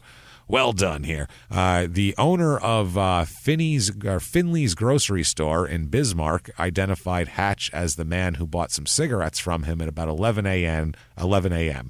That's outside. That's in Arkansas, not Bismarck, North Dakota. So they said that the officers began a search of the Bismarck area and found an area where they apparently camped the night before. Oh. Hot on their trail. So they said that 2 area residents also identified photographs of the 2 men who were seen in the area where it's a small mountain area, and that's where they found the campsite. So people from around there said, yeah, we saw those guys around there. They were camping. The FBI said they believe the men must be receiving assistance from people in the area. He said it would have been difficult to find the remote campsite if the person were not familiar with the area. Yeah. But you don't know where they went camping when they were 12. You have no fucking idea, you know? Yeah, I mean, I've had plenty of weekends where I was at places that I have no fucking idea where those are. Yeah, well, you don't know. Go there every year. You know maybe what I mean? Maybe Hatch was a Boy Scout, for Christ's sake, and they went on a retreat. We have no idea how they would know that was there. Twice in his life he's been there. If you knew any remote areas, this would be the time to say it and go there. You know, like, well, I know a place in Arkansas where we can hide out. That's where you'd go. So where are they anyway? Well, all through this area here, after leaving the Douglas home, they went on a multi-state crime spree again. Now they're on the road. Yeah. Oh, now it's fucking cat's out of the bag now. They're desperate, and they know if they're caught, they're in a lot of trouble. Oh, fuck yeah. They went to Fort Smith, Arkansas. They went to Memphis, Tennessee, so all the way through Arkansas to end up in Tennessee, and then down to New Orleans after that. They also took credit cards from the Douglas home, and they were using them along their trip. Idiots. Now we'll find out here. Back then, you couldn't immediately look up on a computer where it's been used. Traceable, it would take a day to catch up to it, but they'd know where you're wait going. For the statement. Yeah, well, yeah, they would because it was like that little wasn't. They got to mail that paper into American Express to get the credit back, and they have to fucking process it, and then bill a lot, and then do it. So they had all of that. Hatch began wearing the Reverend Douglas's wedding ring at this point, by the way. That's disgusting. You disgusting fucking monster. Wearing it. That's just pride, right? Insult to injury. That's a serial killer brazenly wearing a trophy. That's what that is. Yeah. That's that's the same thing as I killed an old lady and stole a brooch and then gave it to my wife. So when she wears it, I feel, oh, look at that. That's the same bullshit. BTK wearing Nancy Fox's earrings. Exactly. They're giving them to. That's crazy. Yeah. So in Louisiana, they get down outside of New Orleans and get jobs as carnies. Okay. Now, this is never, ever, ever, ever, ever, ever, ever take your kid to one of these fucking carnivals that comes into town and sets up shop in the old Kmart's parking lot. Yeah. They don't care who is working there. No. I've told you about Satanic Bill. If that wasn't enough, they let these two with fucking a whole family's blood on their shoes. Yeah. Legit murderers. What the fuck was the job interview? Well, I see you've worked in an oil rig. You're very good at pedophilic rape. That's a skill we're really looking for out here on the fucking to run our tilt-a-whirl. We understand you can count cash, but how are you at the good old-fashioned rape and murder? Good God, man. What the fuck? This is who they hired. Where do you see yourself in 5 years? Is it death row because you're hired? It's most of the people here. That was the common answer. Death row, and not for things they will do. Most of it for things they've already done. We don't judge. Once we get caught in the next 5 years, death row. We don't judge here at Limpy Pete's Carnival. We don't judge. We don't judge. Limpy Pete has a strong policy against judgment. That's where they get a job at a car. They're wanted in multiple states for multiple things, including rape and murder and burglary and home invasion and all of this different shit. The worst of the worst. The worst of the worst. And they're like, yeah, you fellas look fine to me. They're wanted, James, for murder, rape, robbery, and assault. Yeah, they're wanted for the whole Mount Rushmore of crime. All of them. So they encounter a young lady who now joins their posse. Oh, they're taking people on, Jimmy. It's part of their gals. Virginia Rose Keefe is her name. Virginia. She's 19. Oh, Jenny. 19 years old. She had first met Ake a couple of years ago. When she was fucking 16? What are you talking about? What's happening? When you were a child, you met this disgusting monster? Wow. She met him in Wyoming a couple years ago. Now she's in Louisiana, but she had met him in Wyoming a couple years ago while he was working at an oil field in Gillette, Wyoming. Yes. And apparently, when they were in the on the run here, Hatch and Ake, they were in Marrero, Louisiana, which is a New Orleans suburb. Yeah. They go into a laundromat, and lo and behold, who's sitting there? Virginia Rose Keefe. Jenny, is that you? Is that you? Jenny, get on over here. Come on, Jenny. And they all start hanging out. She's working at a grocery store in the area, and they're working at the local fucking carnival. Wow. And she said they came to use the pay telephone, and Ake introduced her to his friend. This is my friend Hatch. We're working in the carnival. They'll quit that in a couple days, though, obviously, and take off into the night. Yeah. And then they ended up, she said, sure, I'll join your carnival. Let's do it. So she ends up on the road with them, basically. She said, well, what are you doing here? Because what have you been up to? Well, we work in Oklahoma on the oil rigs and all that. And she said, well, what are you doing in Louisiana? He said, quote, we're bad news in Oklahoma. Oh. We're bad news in Oklahoma. You heard that song, Bad News? That's us. We're bad news in Oklahoma. I'm going to say that whenever anybody goes, hey, how come you never come to, whatever? How come you never come to International Falls, Minnesota? Bad news in International Falls, Minnesota. I'm not going to give any further explanation. We're bad news in Savannah, Georgia. Sorry, we can't be there. I think it's a Johnny Cash song. I'm bad news in Tallahassee, little darling. I'm sorry. I can't get down there. News. Bad news in Albuquerque. Sorry. Make ourselves real scarce there because we're bad news. We're bad news, boy. I'll tell you what. Bad news. That's got to go somewhere in the title because that is ridiculous. They are bad news, though.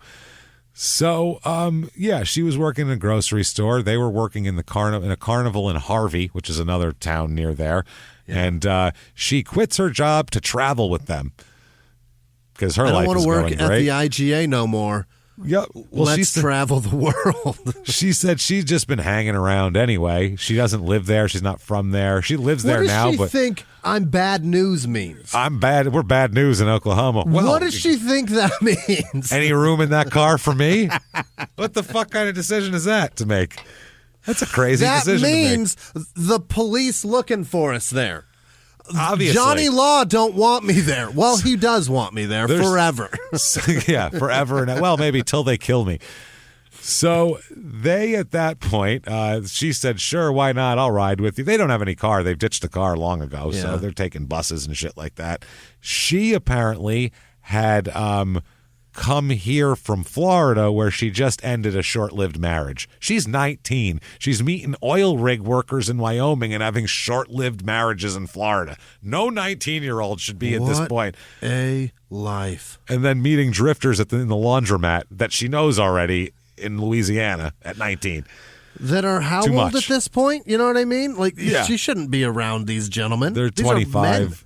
Yeah. They're like hardened oil workers. Criminals. Yeah. She knew them when she was still a junior in high school, for Christ's sake. Or should have been a junior in high school. I'm sure she wasn't. Possibly a sophomore if she was a little dumb. So they buy 3 bus tickets to Orange, Texas, where everybody buys a bus ticket to, obviously. That's probably the only way you can get to Orange, Texas.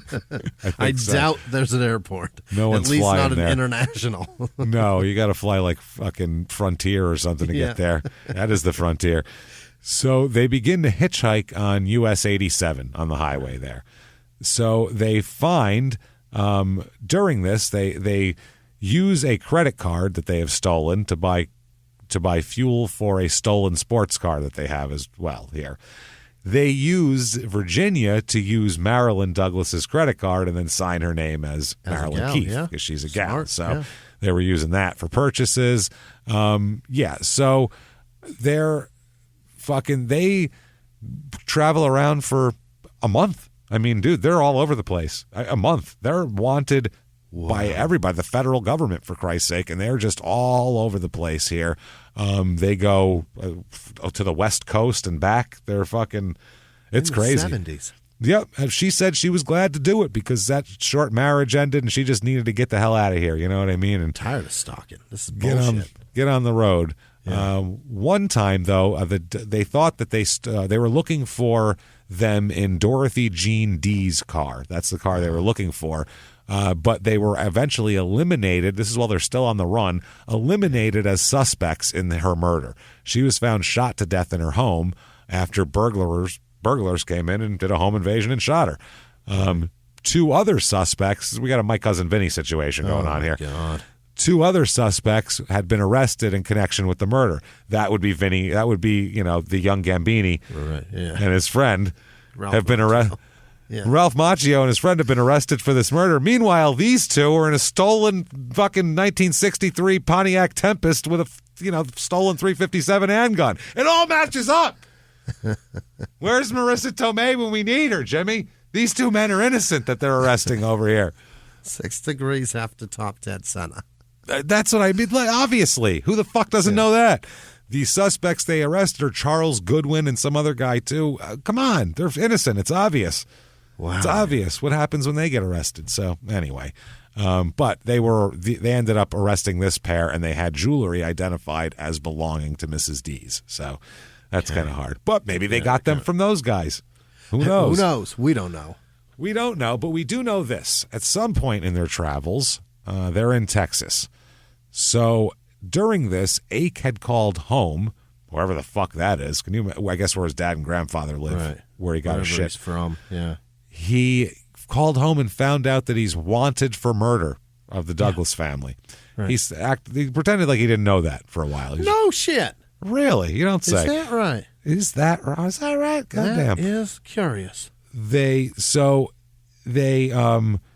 at this point, by the way, while they're doing all this, they find out they're wanted for murder. They're discussing what happened. They tell Virginia Keefe why they're on the run. They're like, we killed this family up there. We killed them all. Bad news. We're bad news. They thought that they killed the whole family until he called home and found out that the kids survived. He didn't know that. Yeah. He thought he killed the whole family, and he's got no witnesses. Now he goes, oh, shit, the kids lived? Holy fuck. So they were discussing in front of Virginia Keefe their desire. On more than one occasion, they discussed and tried to get a plan together to go back to Oklahoma to go to the hospital and kill the children. In the hospital. To kill the children in the hospital so they can't identify them and testify against them. Kill the children in the hospital. How are you going to do that? Kill the children in the hospital. 12-gauge shotguns make a lot of noise. And they're looking for you. Everyone's looking for you. The one place they won't be looking for us is in the hospital where them kids are. They'll never think we could do that. Pop into the hospital and just smother them to death? What are you going to do, man? It's going to make a lot of noise. What is this, The Godfather? Like, right, you have to kill everybody in the hospital, man. This is ridiculous. So anyway, that's what they're saying. They traveled to Texas, where they ended up burglarizing another home. Okay. During this is at this home are Dale Coquines, who that's one of the credit cards they end up with, and a man. He's 35 years old, and a man named Yerby Land III. Yerby Land sounds like something out of Mario Brothers, doesn't it? It sounds like you'd ride Yoshi to Yerby Land, and then it's when Kirby crosses over and enters the game, and it's his land. It's Yerby Land, and you get to use Kirby there. Oh, all exclusively, I think. That's how it works, Kirby. right? Yeah. You get to float there. It's only on that one Mario Kart game, though. Not on the, and they didn't update it for the next one. So Yerby Land III is 27. Now, Kokines lived in Beaumont, and he and Yerby Land both worked as civil engineers for Blunt Industries on a construction project on a sewer treatment plant in Austin. So Blunt is huge. That's nationwide. That's a big deal. So they had worked on. They'd worked together on they did that for about 4 years. They worked on this big thing. These two were like a team. They worked together all the time. Awesome. They worked together on a big project in Saudi Arabia as well. Wow.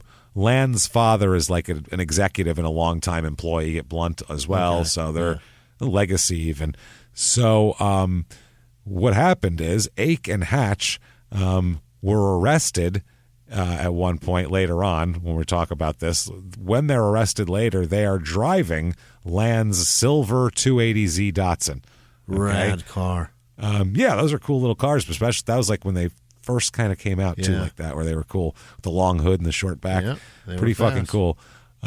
So they that car, they had actually eluded a Wyoming town marshal in that car as well. Fuck yeah. Rear-wheel drive, that thing's fast as shit. That's a good ad for the old 280Z. For the Datsun, yeah. Yeah, outrun a Wyoming fucking town marshal while he's looking for you on murder charges. Just cloud of dust behind you, buffalo scattering out of the way. Show that on the commercial. That's what I want to see. So, yeah, like I said, they took his credit card. They also took, well, anyway, they ended up killing these two men. They got both. What they the shoot fuck, them man? both to death. They shoot them both to death in a home invasion, steal their car. They also take their credit cards, and later on, Virginia Keefe will have 2 gold rings and a necklace and a bunch of other items that belong to Land as well. Jimmy's a monster. The Kokines credit card had been used all over the place to buy gas, and the car was driven, quote, all over the West in California, Nevada, Utah, and several other states. Anybody want to pull this fucking thing over besides that one lone Wyoming town marshal? What's happening? 2 dead guys. How is there not an APB around this entire country looking for that car? Looking for that car with these people who killed 4 people and maimed 2 others. Right. And this is fucking insane. So the car, the other fucked up thing is the car, they somehow, when they were in California, I think this helped them, they drove it out to California, somehow ended up getting the plates switched out to get California plates. So they stole some California plates or bought them from somebody or did something, took the original plates off, slapped some California plates on it. Now they don't even look twice at it. God, is that the car? Oh, no, it's not Texas plates. Especially if it says 280Z on the registration of it. You know what I mean? Yeah. If they stole plates from a 280Z, that's easy. I just mean at a glance. If you're looking for a car with Texas plates and you see that car and you go, oh, it's California, never mind. I'm not looking for that. You know what I mean? Don't even run it. Who cares? That's what I think. It'll get you that less of a deal. So she ended up, Jesus Christ. When they started hitchhiking in Texas before they killed these 2 men, Virginia Keefe said they were broke, hungry, and needed money. So they ended up killing these 2 guys, Dale and Yerby. They were found in their small white frame house in Lumberton, which is in Hardin County, about 10 miles north of Beaumont. They were dead for 2 days before they were found. Jesus Christ. So they had a head start with the car, too. Yeah. Their hands were bound and paper sacks were put over their head. That's both fucked up, man. That's fucked up, and they were both shot in the back of the head with a shotgun. Yikes! So they're doing the refining. That's what it is. Oh, we shot those 2 kids in the back, and they lived back of the head with a shotgun, and we put a paper bag over their head so they don't see us, just in case they survive. It's fucking crazy. This is just gross. So now they're wanted in Texas on capital murder charges as well. So they're 2 states, the federal government, they got a lot going on after them. And 2 states that are joyful about killing inmates that kill people. Yeah, they can't wait to do, especially this type of thing. So they were trying to figure out, is it the same MO? Is this like a thing? And it is. They're refining it. They're refining their game. It's obvious. If they were free forever, they would have kept doing this and kept getting it more refined. He said, the sheriff said, as far as I know, the victims in the Oklahoma murder were not hooded. The authorities we talked to said they were just bound hand and foot, similar to the way our victims were tied and shot in the back with a pistol. So, Now, somewhere in Colorado, Virginia Keefe breaks off from them and takes a bus to Wyoming, which she has family in Wyoming. That's why she was in Wyoming when she was 17. And then she ran away to Florida, got married. That didn't work out, ended up in Louisiana. And now through murder and a bunch of travel in a stolen car has ended up back home again. Yeah, I would too. Also, it's not a far trip from Colorado to Wyoming, so that makes sense. That if you get that close and then you just think home's right there, I'm just going to go back home. This is too crazy. Well, it's been a crazy run. It's been a month of. Imagine a month on the road with these two psychopaths. Holy shit! Can't. Yeah. How many times did she have to have sex with both of them? You know what I mean? No, she was in a relationship with Ake over the course of this whole thing. Okay. So she was in they were together. Actually doing things. They were together. He was, gross. Absolutely. So the police get a call in Baggs, Wyoming, Baggs, Baggs, Wyoming. A guy called the cops and said he overheard multiple women, which would be her and I believe her mother and sister, discussing a double slaying with two other men. Then this happened. Then there was blood everywhere, and this guy's sipping his coffee at the. What? It's Wyoming. I just picture this just blank plain with just this tiny little box of a diner sitting in the middle, and it's the ladies at one table and this guy just at the counter, and those are the only people here, and one lady with blue hair and pineapple earrings back there. All you hear is the sizzle of bacon, and then you hear, then he shot him right behind the ear, and blood shot I had brain on my shoe, and this guy's sipping his coffee. Jesus Christ. He's they put paper bags over their head. You seen what a shotgun does to a paper bag? Oh man, shredded it up. So gross. And Jesus Christ. Well done. Over easy for me, please. He's I should have got him over medium. These easies are just a little too mushy for me. A little too runny. Up was a bad choice. Bad choice today. Making me a little sick. Let's go with scrambled, darling. How's that? Texture's not doing it for me. It's hurting me today. Forget it. I'll just keep the change. I gotta go. Tell you what, just some toast, please. Thank you. So he called them. Told about that.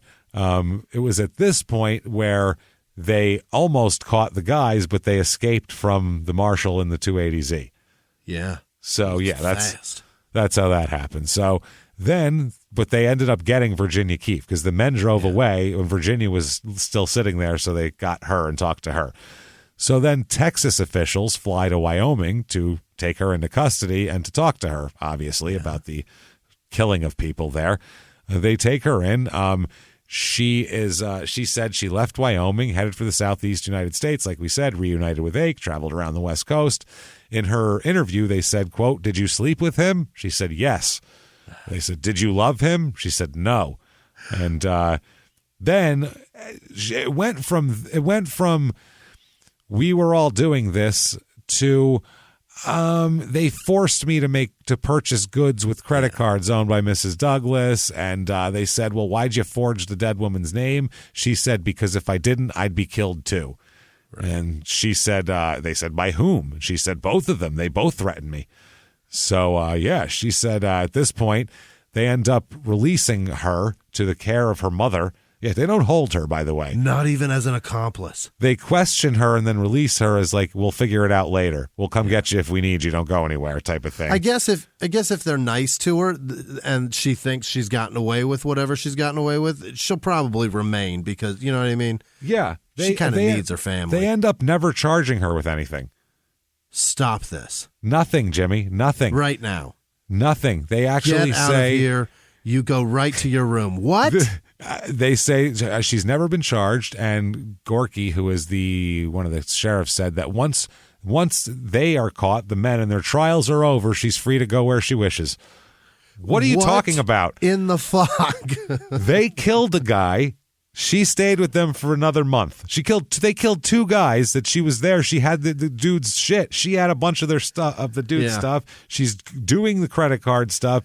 At any point in a month, she could have, if she was so scared, gotten away from these guys. That's not Patty Hearst, James. I'm calling bullshit on her whole. I'm calling Patty bullshit Hearst. on this base. Yeah, it's Patty Hearst. Damn it. So, and She can't even say that. She doesn't even deny that she was there for the killings because they said that she came down to Texas, gave detailed statements on the deaths of the men, and then, quote, she took us to the scene of our crime and we found the spent shotgun shells. She even said this is where they were standing, and then they figured out where the shells were trajectories sure were. She was there. Oh, yeah, she definitely was there. There's no question. So let's go to Craig, Colorado. This story is fucking crazy. Where the hell is that? I have no idea. This story is fucked, isn't it? Is this a crazy story or what?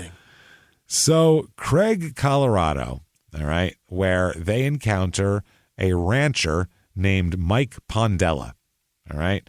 Mike Pondella is a Craig, Colorado rancher who lives at the ranch with just him and his three-legged dog. Oh. Yeah, so it's just this guy doing his thing. Ake and Hatch are driving a 280Z Datsun, which, if you know anything about them, not great in the snow.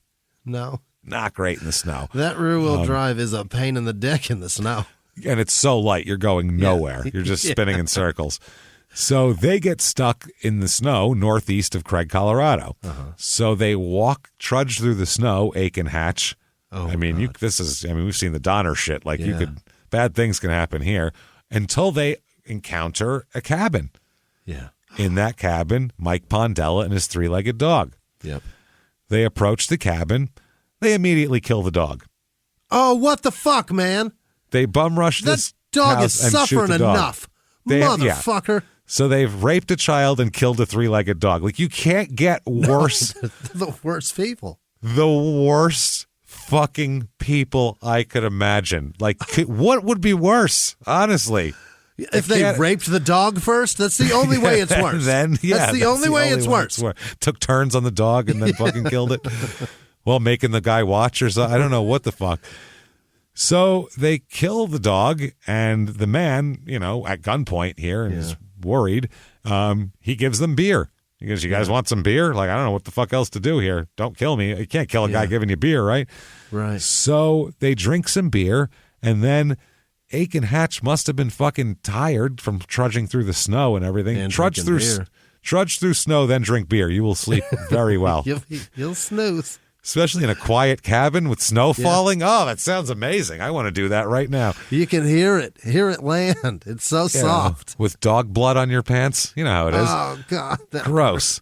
That part I don't like. So once the Ake and Hatch fall asleep, once they fall asleep, Pondella, who was tied up at this point, fucking slips himself out of his binds and takes off out of the house and creeps off through the snow into the night and calls the cops.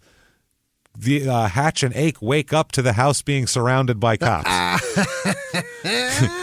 They wake up to come out with your hands up. Fucking house is surrounded, and it is. They send shit everywhere. What do they have? More than a dozen officers they send out to the scene to get them. They're there. The 10 deputies surrounded the 5-bedroom ranch house at 10:45 a.m. And now 10 isn't enough to completely encircle the house. Sure. So one of these two idiots gets away and tries to take off on foot through the snow. Holy shit. Doesn't work out very well. They're tackled from behind in the snow, obviously, and dragged back in. And then they're taken into custody. This is November 20th, 1979. The murder of the Douglas family happened October 15th. That's how long this has gone by. So they're extradited back from Colorado to Oklahoma. They waive the extradition bullshit, and they let them. They just do it. They're put in the city jail in El Reno. Okay, now Ake is sitting there, and 3 days go by sitting in the jail, and he asks to speak to the sheriff. And he gives the sheriff at that point a detailed statement concerning all the crimes. Yeah. It was first taped and then put to 44 written pages. Holy shit. Yeah, this is a fucking... He talked. He said basically, what did you do since you left the oil field that day? And he...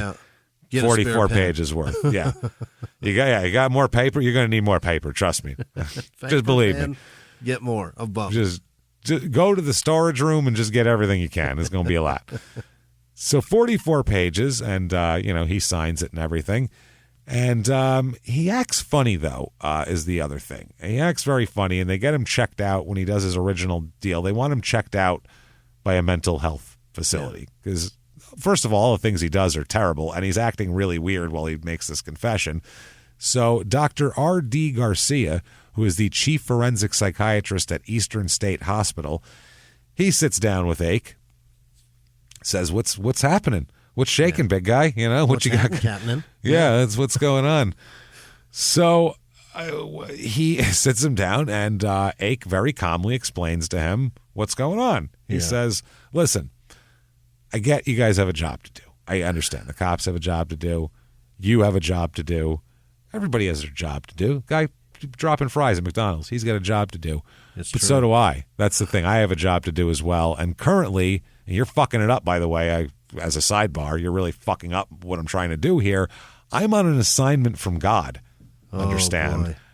And yeah, you don't know me. You never heard of me? I'm the Blue Angel. Yeah. He's the Blue Angel on an assignment from God. That's his name. That's who he is. I've never heard there of you go. Except for the Air Force. I've never heard of one.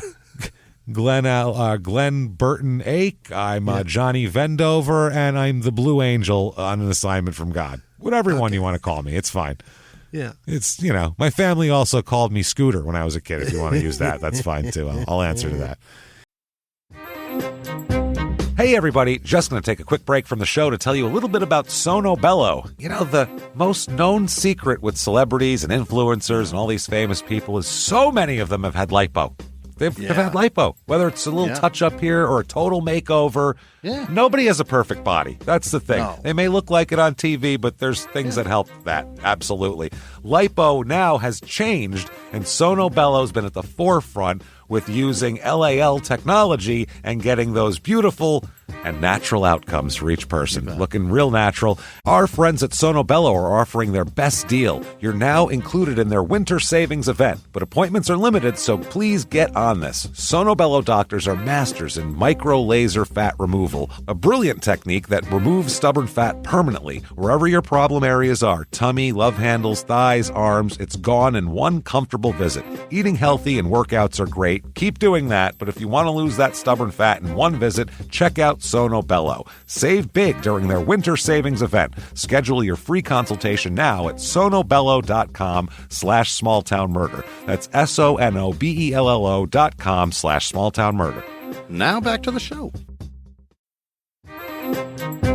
Hey everybody, just going to take a quick break from the show to tell you a little bit more about our stylish friends at Quince. That's right, let's go elevate your styles, people. Yeah. Get it going, look good out there, and you can do it now without breaking your wallet, without breaking the bank, because at Quince, you can get high-end, versatile pieces at prices we can all actually afford, which is very nice. You want to get good stuff that lasts and it's good, and they have quality stuff that's very affordable, and you can do like we did, upgrading our stuff here, while still being a very reasonable price. Quince only works with factories that use safe, ethical, responsible manufacturing practices, along with premium fabrics and finishes. It's all quality stuff. You're going to love it. Trust us, it looks good. And I've got the leather jacket. It's a very high-quality item. Real nice, soft leather. Yeah. Jimmy's got his linen pants he's rocking. Yeah. They're terrific. Come on, be like us. Be fashionable. Get in there with Quince. Indulge in affordable luxury. Go to quince.com/smalltownmurder for free shipping on your order and 365-day returns. That's QUINCE.com/smalltownmurder to get free shipping and 365-day returns. Quince.com/smalltownmurder. Now back to the show. So the doctor said, quote, he thought he was on some special assignment. And he said that during this interview, though, this was only about his current state. That Ake did not say whether he felt that way at the time of the shootings, but Ake did tell him that over the last 10 years of his life or so, he has taken an excessive and gigantic quantity of both alcohol and hallucinogenic drugs. I believe that, yeah. You never know what's going on here, so that's another thing that you gotta throw in the mix as well. And both the couple's wedding rings and their credit cards were found in his possession when he's arrested as well. Of course, not looking good. So they talk to him and they talk about the whole. We heard that you said listen for the sound and all that because they have blow by blow description from the kids. This isn't like we have to piece this together. They fucking have told us everything, motherfucker, like in horrifying detail. So they put him back in his cell after his initial psychiatric evaluation. And while he's awaiting his next court date, apparently he tells his cellmate, Charles Yancey, or the guy across the hall from him there, quote, "I'm going to trial and mess with their minds. I'm going to act like some kind of angel." And then and that was after he said he was the Blue Angel. Yeah. He said, quote, "I liked the people I met down at the crazy house, and that's where I want to go down." I want to go down there. "I like the people I met down at the crazy house, and that's when I want to go down, when in fact I go down." That's what he said. He also went on to say, quote, "I liked the food there. I liked the ladies, and I met a guy named the Wizard who's playing crazy just like I am." So he's the wizard.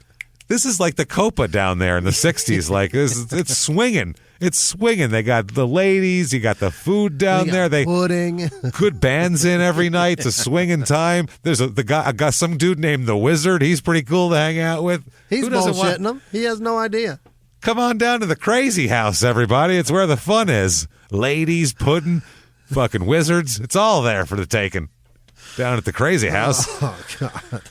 Holy shit, this fucking episode is... Oklahoma, what is going on? From Phillips right to now, what is happening here? Or at least what was. I don't know if they got it figured out. Maybe. I don't know. So... He, during his arraignment, he wears just jeans and a T-shirt with the Rolling Stones logo on it. So that's what he's wearing. They let him go to court. Jeans and the tongue out logo? That one? The Rolling Stone logo. It's the fucking Rolling Stones. That's what he's wearing. How you doing? Like he's going to a concert. Let's just say you can't wear a shirt with a large logo with a tongue sticking out at somebody when you're accused of raping a child. Can we just say that? Probably bad idea. So... He and Hatch together in court just chatted it up and occasionally giggled as well during They were tried at the same time? The arraignments were at the same time. Yeah, Their trials will be separate, though. They Sitting end up there just bullshitting. Severed. They're just bullshitting. Earlier in the hearing, by the way, before the giggling, the judge asked him his age, and Ake said, quote, 24, 25, somewhere around there. I don't keep track. I don't keep track in my I don't keep 20s. track. He's 20. What are you talking about? I lost track. Somewhere around there. I don't keep track. Like you're a 98-year-old man who's from the, in the forest somewhere, and he's like, oh, somewhere around 100 years. That's, we'll check the carvings in the tree when I was born. Tell you what year were you born? I can do the math. Yeah. Tell you what, take out your driver's license. What does it say on it, you dumb shit? So Ake at one point, they're, brought before the judge, and they're standing there, and it's Hatch is next to him, and his lawyers are there, and the prosecutors are there. Ake takes 2 steps back from the bench, from the judge, and yells out, quote, "Why don't you just go ahead and kill us now?" Okay? Yeah. So the judge, before he can say anything, he says, "Get rid of us. Throw us away. Hell, they'll just kill us anyway. That's what you want to do, so just do it and get it over with." So he starts screaming like that, in court. Then sheriff's deputies rush in, and they start pulling him away, and he goes, "Lock me up. Lock me up. Lock me up. I don't need to be up there."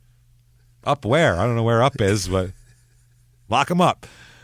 So the judge then told him to, quote, "Stand up here and listen to this." Oh, up there I don't want to be up there by the bench. By the judge, yeah. Because they're like holding him while the judge tells him shit because he has to hear it. So this is fucking amazing. He says, "Stand up here and listen to this." The guy jerks himself away from the fucking sheriffs and shouts, "Kill me, motherfuckers!" What a day. While he's tackled by sheriff's deputies. That's a lot, man. These are the days that you want cameras in every courtroom. Yeah, every single one. This and then is awesome. Somewhere Keith Richards just dropped his head in his hand and went, "Oh, come on, man. Don't wear my shirt to do that." Couldn't have had a Zeppelin shirt on or something, really? Can you wear a fucking Don Henley solo shirt? Anything, yeah. Fuck the Eagles. Anything but this. So then the lawyer at the end of this, his attorney, said that his client is quote, probably crazy and legally incompetent.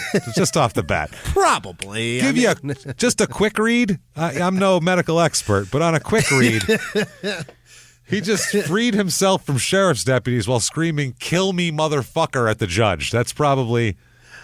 We could certainly lean on he's got some mental issues.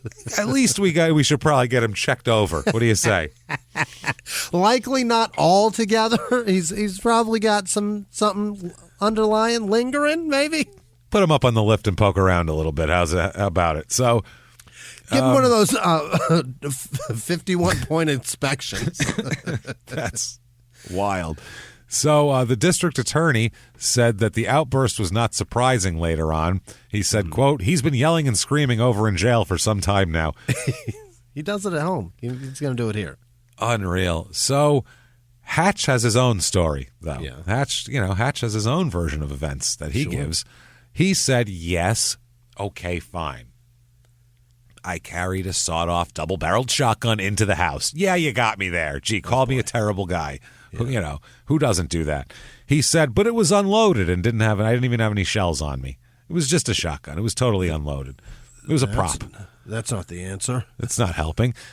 He also said that while he really tried to set himself apart from Ake here, he said while Ake was ransacking the house, dragging the daughter from room to room, ripping her clothes off and tearing out phone wires, he said he was talking to the mom. He was talking to Marilyn. Quote, we was talking about religion. Yeah. So that's good. She said she was a preacher or something like that. She said, don't kill us. And I said, I'm not going to kill you. Yeah. I'm not going to do it. Yeah, but I mean, I can't speak for that guy. For that guy. Hatch said he never threatened to shoot anyone, and he says he did not sexually molest that girl, but Ake did. Meanwhile, they all said you both did, motherfucker, including her, asshole. So what do you think? She fucking wasn't going to remember that? She's going to lie about this? She's going to cover for me. Like, what are you, fucking moron? She said that both men did, and he said he was just sitting outside when the shootings happened. He was sitting outside listening to the car radio. I fought the law and the law won. He's just tapping on the fucking steering wheel. Robbing people with a six gun. I fought the law and the law won.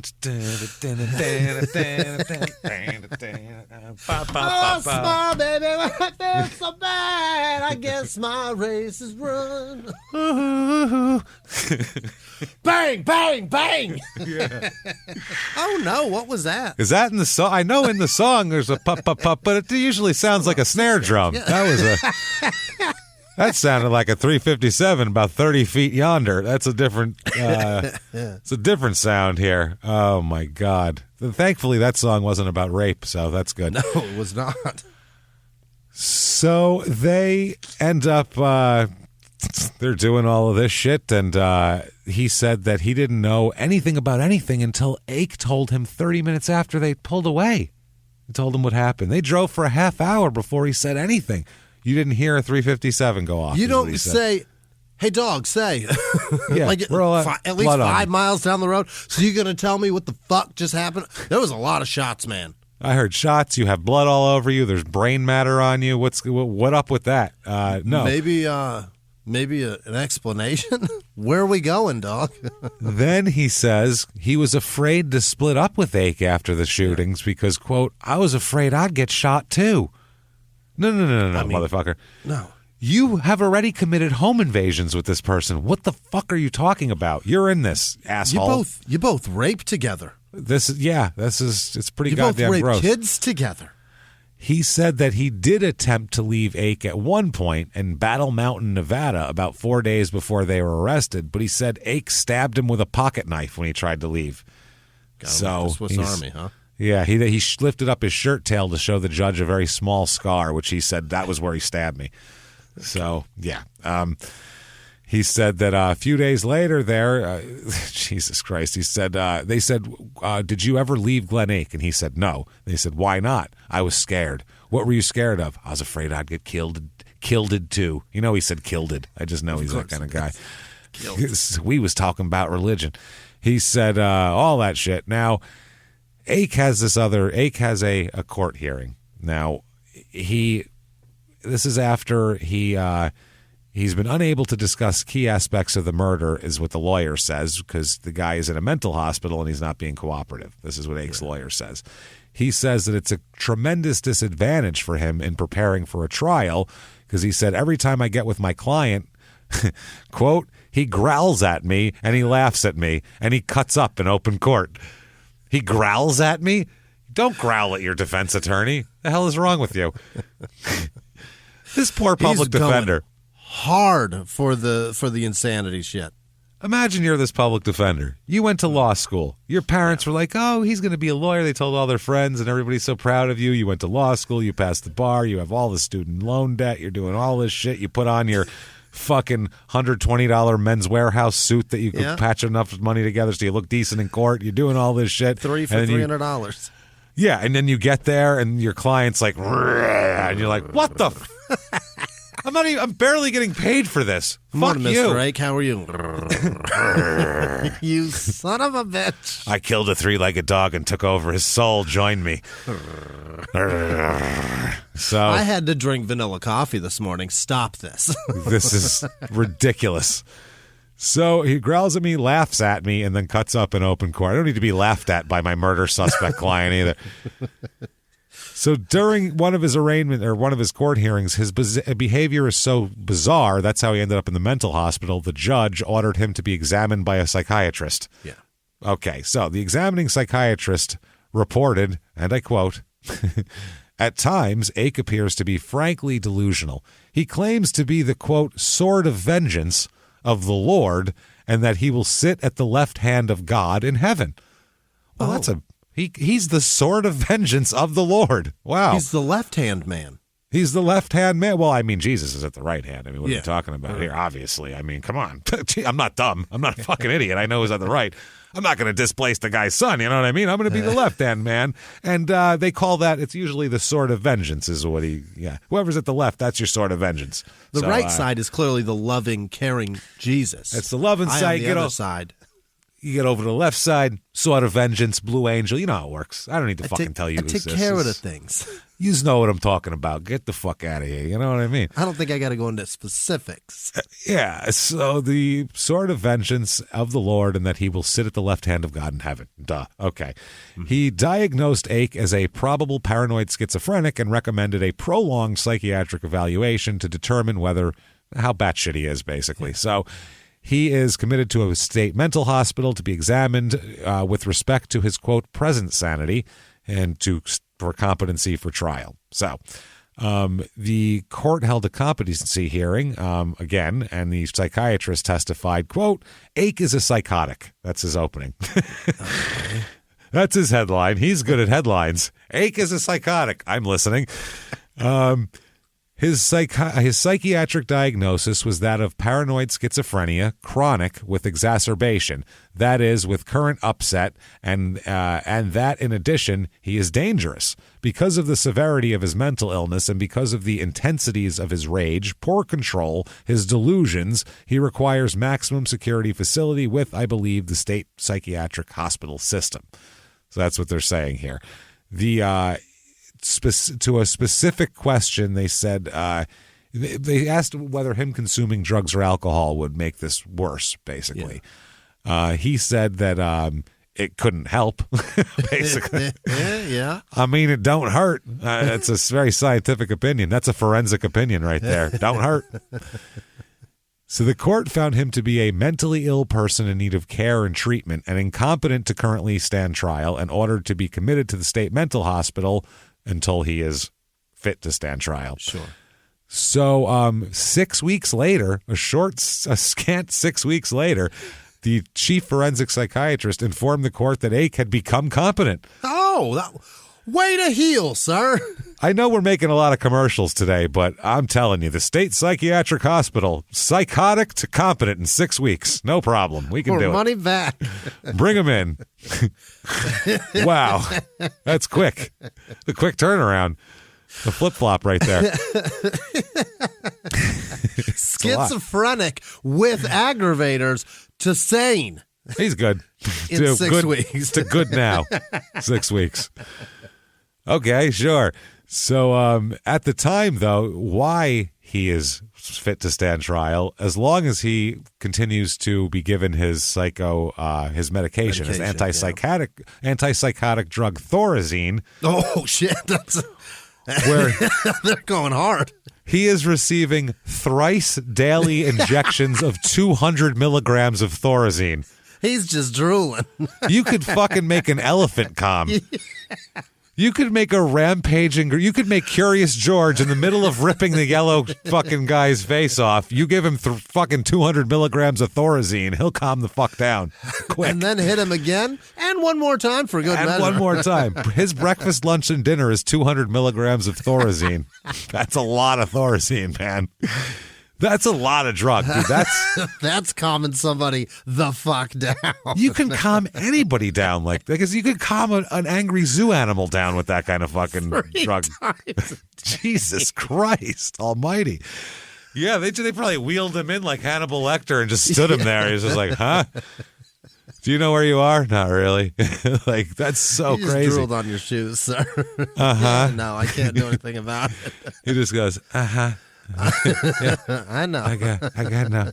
I do it all day. That happens a lot. There's toothpaste all over. It's just all. You should see me brush my teeth. That's a mess. So they said if he continues to receive that dosage, his condition would remain stable. Well, yeah. He's stable as fuck. Any living creature, you give them a shitload of Thorazine 3 times a day, you're going to be considered very stable. It's not better. That's Handcuffs just drug. Not required. He is docile as shit. Yeah, oh yeah, he's over there. He's over there petting a canary that flew onto his finger. He doesn't care. So, it was only in that condition, sedated 3 large doses of Thorazine 3 times a day. So, wow. The insanity statute here, because he's going to go for the insanity defense, obviously. He loves, here. yeah. I mean, he he's the left hand of the Lord, the sword of vengeance, the blue angel. It's a lot. It's got a lot of nicknames going on, too. So, it says that all persons are capable, this is Oklahoma statute, all persons are capable of committing crimes except those belonging to the following classes. Lunatics. Lunatics. This is their legal language at the time. 1981 statute. Lunatics, insane persons, and all persons of unsound mind, including persons temporarily or partially deprived of reason upon proof that at the time of committing the act charged against them, they were incapable of knowing its wrongfulness. Yeah. So there you go. That's the statute they're working against here. They said that every in Arizona, Oklahoma has held that there is an initial presumption of sanity in every case. And it says, quote, which remains until the defendant raises by sufficient evidence a reasonable doubt to his sanity at the time of the crime. If the issue is so raised, the burden of proving the defendant's sanity beyond a reasonable doubt falls upon the state. So the state you don't have to prove you're insane. They have to prove you're sane. Is what that law says. Okay, that makes sense. And that makes sense. Fairly easy to prove somebody knows something's wrong. It's based upon actions after or before. Actions prove that they know what the fuck they're doing is wrong. If Running, you did it to steal money. Right. Yeah. If you did it to steal money, then ran, pretty obvious you knew it was up. You know that you just did something wrong. If you murder people because they can't identify you afterwards, exactly, that's because you know it's wrong. If you killed everybody, left the front door wide open, and were just sitting out on the stoop fucking playing with the entrails of your victims when the cops rolled up, and then you just waved at them with like a half an intestine hanging off your middle finger, then we'd go, he might not understand what's going on here. You know what I mean? Chunks of intestine on your fingers like bugles. Yeah, you're waving them around. And you're like, that's not good. And you hello him like Spanky from fucking. At that point, I'm going to go, you know what? Let's take a look at this guy. This guy might be a problem. He might be a problem. So now Ake, though, the trial is going to be delayed while he's got all this. It took 6 weeks for them to figure out that he was competent. So in the meantime, Hatch is going to be tried as well. Yeah. Hatch chooses to go for a bench trial as opposed to a jury trial because, brave. Well, this is the type of case where the details are so fucking horrifying that if you sit 12 regular people down there and you tell them this shit, this is 1979. We haven't sat here in front of Netflix and 8 million true crime documentaries and all this shit.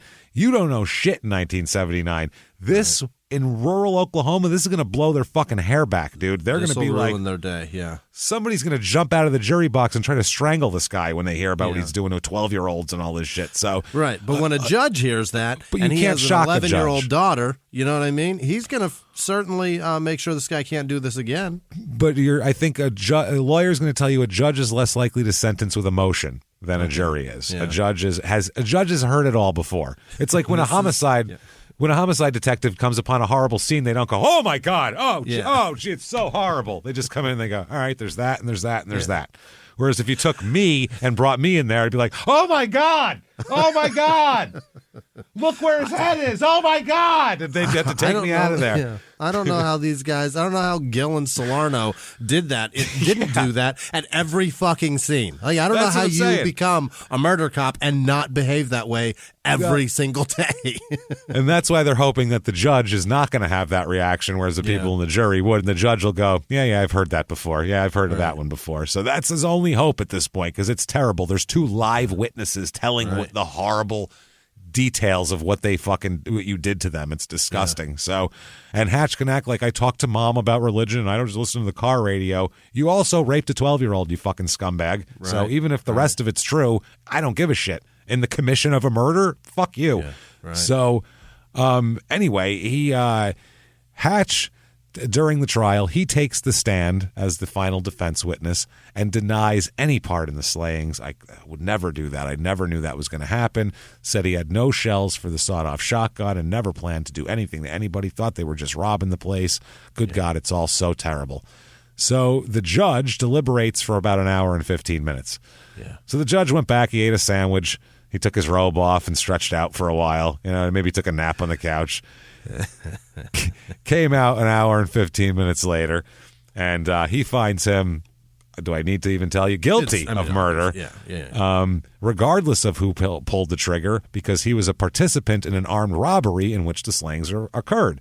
Right. So even if they shot his partner, he would be charged with murder. That's how that law. What's the liquor store thing at the disclaimer in a lot of our earlier shows? That's what it is. Whoever's involved, no matter what happens, you're charged with murder. Which way the death comes, you're in trouble. Yeah. If you've got this ball rolling, this robbery ball rolling, murders, any killings are on you. So, he brings in 4 guilty verdicts, which are guilty of murder and also the robbery and attempted murder and all that kind of shit. So the sentencing comes up here, and it's not a jury, it's a judge, because that's what he's asked for. Judge says he's hoping for leniency. Yeah. He can get the death penalty. It's on the table, lethal injection or life. Now, this isn't life without parole. It is life as a 45-year sentence. So, and he can stack those because of his, obviously, multiple crimes. He finds you, sir, may fuck off. Death penalty for you. Holy shit. Yeah. He said he didn't give a shit who pulled the trigger. Doesn't fucking matter. You were in the middle of an armed robbery. Not the way you saw that going, did you? I think that was either way. The outcome you wanted, was it, sir? These details are so horrific, bro. There's no way to soften that. You could sit anybody down. We are not death penalty enthusiasts. We're not. We might sound like it on this show because we're telling you the most horrible murders there are and going, Jesus, I'd sure like to kill that guy, but we're not saying it for... We've explained it a million times how we feel about it. We're very torn on the whole thing. Some people like this, clearly we don't need them. But at the same time, obviously, people get found innocent all the time in DNA and all that. But when you have 2 live witnesses that watched what he did and they admitted it and it's all there and it's obvious and he has their shit a month later in his pocket, there's no doubt. There's no doubt. And what he did is fucking horrible. So the brother of the Reverend Douglas said that he hopes that they both are given the death penalty. And he said the verdict that was reached today was all good. It was all good and done, but he hopes that the same happens to Ake. Yeah. So, Ake, his trial comes up.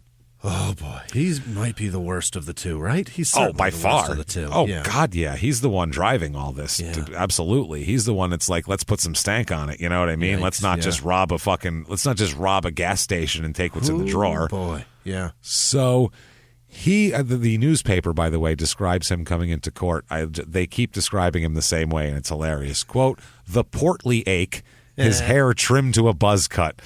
They call him portly in like every newspaper article. He's a fat guy with a buzz cut? With a buzz cut. Oh, yeah, he'll always have a buzz cut from now on. Was escorted into the courtroom here under heavy guard because he could freak out at any moment. Yeah. The jury is 7 women and 5 men, too, so that's also, I don't think, good for him at all. No. He wants an insanity defense here. At a pretrial conference, his attorney informed the court that his client would raise the insanity defense to enable him to prepare and present such a case adequately. The attorney said a psychiatrist would have to examine Ake with respect to his mental condition at the time of the offense, not just is he sane now to stand trial. So they said during his time, no inquiry was made in the 3-month stay at the hospital as to his sanity at the time of the offense. They were just worried about get him sane for trial because that's what they were told to do. Right. So they said as an indigent, because this is a public defender, Ake cannot afford to pay for a psychiatrist. So the counsel asked the court to either arrange to have a psychiatrist perform the examination or provide funds to allow the defense to arrange one. The trial judge said no. Oh, suck it. He said that the federal constitution requires that an indigent defendant receive the assistance of a psychiatrist when that assistance is necessary to the defense. But he said they said that he's fine to assist you in defense now. So, no. So he denied the motion for a psychiatric evaluation at the state's expense. So they do not give him a psychiatric evaluation as to his sanity at the time of the killings. They won't do it. So keep that in mind. That's the only defense witness later on that he has here, he has a bunch, but one is some shit they keep quoting is from Dr. Hans von Braustisch. Wow. He's an Oklahoma City psychiatrist. He said that he diagnosed Ake as a paranoid schizophrenic who'd been hearing voices since 1973. Okay, that's a long time. That's a long time. It's a lot of voices. He said that... he said that the voices he claimed to this psychiatrist, Ake did, that he went to this house, the Douglas house, in an attempt to find the source of the voices and make them stop. Oh, they're in there. They're in there, obviously. They're in that house. I stop every house. I steal money. I'm like, no voices? Well, then give me your money. If you had voices here, I wouldn't take your money. He said that... Mr. Ake said he left the Douglas home after firing 6 shots. Later on, he said, quote, I thought I hurt them just bad enough. All I wanted to do was hurt them bad enough for us to get out of the state. That's what he had also said at one point. So there's also weird stuff in this trial. At one point, there's some scripture talked about where the prosecutor quotes a verse of scripture. He says, he that smiteth a man so that he die shall surely be put to death. He gives like the eye for an eye argument. Yeah, right. As he says it, as the death part comes out of his mouth, Ake stands up and shouts, Exodus 21:12, which is correct, by the way. He called it. He called it out. Like, let's do more. What do you got? Sing some Sabbath, man. Question, Ake. Sing some Sabbath. I'll get it in one line, I swear. During the trial, he wears the same black T-shirt and blue jeans every day. That's crazy too. Yeah. He doesn't even have a fucking cheap suit they put him in. Is he earnest? He goes in dirty jeans and T-shirt, the same one every day, which we've now figured out you can't really do that in a trial unless you insist on it. Yeah. The court is going to try to make you dress half decent so the jury sees you in a better light and doesn't whatever. So they bring in. His defense is insanity, so they bring in psychiatrists around the state, the ones that examined him to begin with. The defense calls to the stand and questions each of the psychiatrists, but none of them testified about his mental state at the time of the offense because none of them they don't have that information. Right. No idea. So the prosecution in turn asked the psychiatrist whether he had performed or seen the results of any examination diagnosing Ake's mental state at the time of the offense, and they all said no. So it's fucking no expert for that. The The jurors were then instructed that Ake could not be found guilty by reason of insanity if he did not have the ability to distinguish right and wrong at the time of the offense. And they were told that Ake was to be presumed sane at the time of the crime unless he presented evidence sufficient to raise reasonable doubt about his sanity, which he can't do because he can't get doctors. So if he raised such a doubt in their minds, the jurors were told the burden of proof shifted to the state to prove sanity beyond a reasonable doubt. So, they bring in, everything they can here. A verdict comes in, and the jury deliberates for about 2 hours. I don't know what took them so long. They couldn't choose a pen color to fill it out in, maybe. Yeah. They find him guilty of murder and also 2 counts of shooting with intent to kill the 2 children as well. Yeah. Obviously. So he's got that going on. That's a fascinating way of saying attempted murder. Attempted murder, attempted shooting to kill. Shooting with intent to kill. The sentencing, psychiatrists testify at the trial that he was mentally ill when they evaluated him, but didn't know whether he was capable of telling right from wrong when the shootings happened. Yeah. A state psychiatrist did say that he thought he was literally the sword of vengeance and that he stood on the left side of God and that Jesus is the truth and that he is vengeance. That's just what it is. Shit.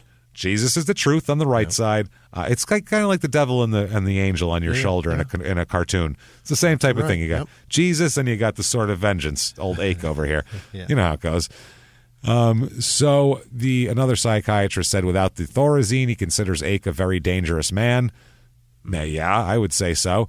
He said that because of his mental condition, now he's a zombie about his, yes. They said also, this is his lawyer, Ake's lawyer, what is really an issue and is trying to be camouflaged is whether or not this man right here knew what he was doing. Yeah, obviously. He said that tells the jurors that he should be freed of the charges so he can undergo more mental treatment. Jesus Christ, this is crazy. So the jurors began deciding on the death penalty issue, and he even talked about the death penalty. He said the death penalty's been given before, but it didn't stop this. He's digging in.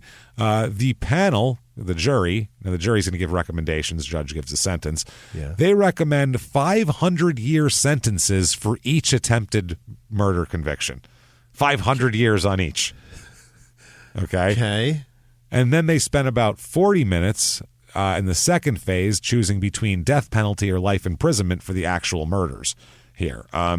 The district attorney said the evidence is clear and concise. He knew what he was doing. Ake terrorized that family, committed other acts in that house, then shot the family and left them to die. Why isn't rape on there, by the way? Yeah, where is that? Of a child? Child rape. Let's put that on there. I get that that's a lesser charge than murder, but still, Jesus Christ. So now, while the jury is out deciding whether to kill him or not, he's hanging out in the courtroom here. He says, quote, he said it was a good day and he wanted to die. He said, quote, I'm in a good mood today. And he smiles wide, and they said he has no teeth between his 2 canines. Nothing in the front? Nothing in the front. He said, quote, I want the death penalty. I want to die. I've done everything in life there is to do. Oh, boy. Have you? You've worked at a carnival, an oil rig, raped, and murdered. That's all you've done. I'm sorry. That's not a lot. He's like, I drove through the West. That's beautiful country, boy. I think I've seen it all. I've seen the ocean. I've seen the mountains. I've seen it. Paris, Texas. Oh, it's beautiful this time of year, boy. I'll tell you what. I went to Athens, Texas as well. I went to Rome, Georgia. That was beautiful. Just all the major cities of the world. So he said, I want the death penalty. I want to die. I've done everything in life there is to do. Quote, I'm ready to leave. I've got 1,000 years already, and 2 death sentences will top it right off. So he doesn't give a fuck. Years. Despite wanting to die, he says he intends to spend some time in the state prison system, obviously. It's going to take a while to kill him. And he said there he would, quote, make some music. Uh-huh. He said, quote, yeah, I think I'll play some music on their heads down there. And then he laughed maniacally. Play some music on their heads. On their heads. I don't know what that means. He then joked with sheriff deputies, and he was talking about, going to other states. He was talking about having drunken softball games in Idaho with his oil rig buddy workers. He was then he said that he thought about making obscene hand gestures to the television camera. He said he thought about that, and he also thought about making an outburst in court similar to those he'd made earlier. Yeah. And two things kept him from it. One, he said, quote, I thought about jumping up and hollering, but I remember what the sheriff told me. He told me not to, and I believe him. Also, I'm on shitloads of Thorazine. And I can think about those things, but my body really doesn't want to respond to it. I could flip people off, but who wants to raise their hand? No shit. Also, the jerk-off motion takes a lot of energy. It's like, fuck you. I made like on my mouth, like with my, I made a V and made my mouth go. Eat pussy, that pussy look. Yeah, made like this dick sucking with tongue in the side of my cheek there, sucking dick, eating pussy. I did the jerk-off motion. And those are all the dirty hand gestures I could really think of. Then I made like a circle and I poked it with my other finger. And I was like, fuck it, I'm out of ideas. And then I just waved and said, hi, Mom. Pick my nose. Make two okay signs and put my hands upside down over my eyes. Go wee. He said that he had a relaxed conversation in the little room they keep them in while awaiting the verdict, and then suddenly there was a person standing in the doorway, and he flipped around and said, "What are you doing?" And the response was that it was a newspaper reporter.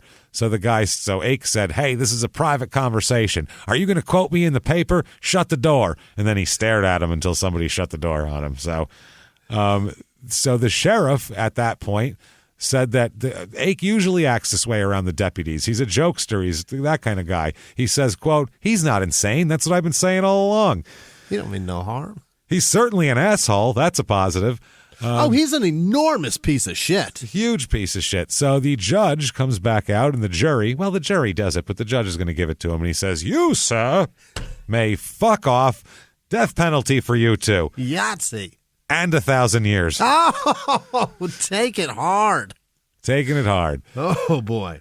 So Hatch appeals this very quickly. We'll run through this stuff here. Hatch appeals it and says Hatch said, "I feel like the state didn't show enough evidence of my guilt."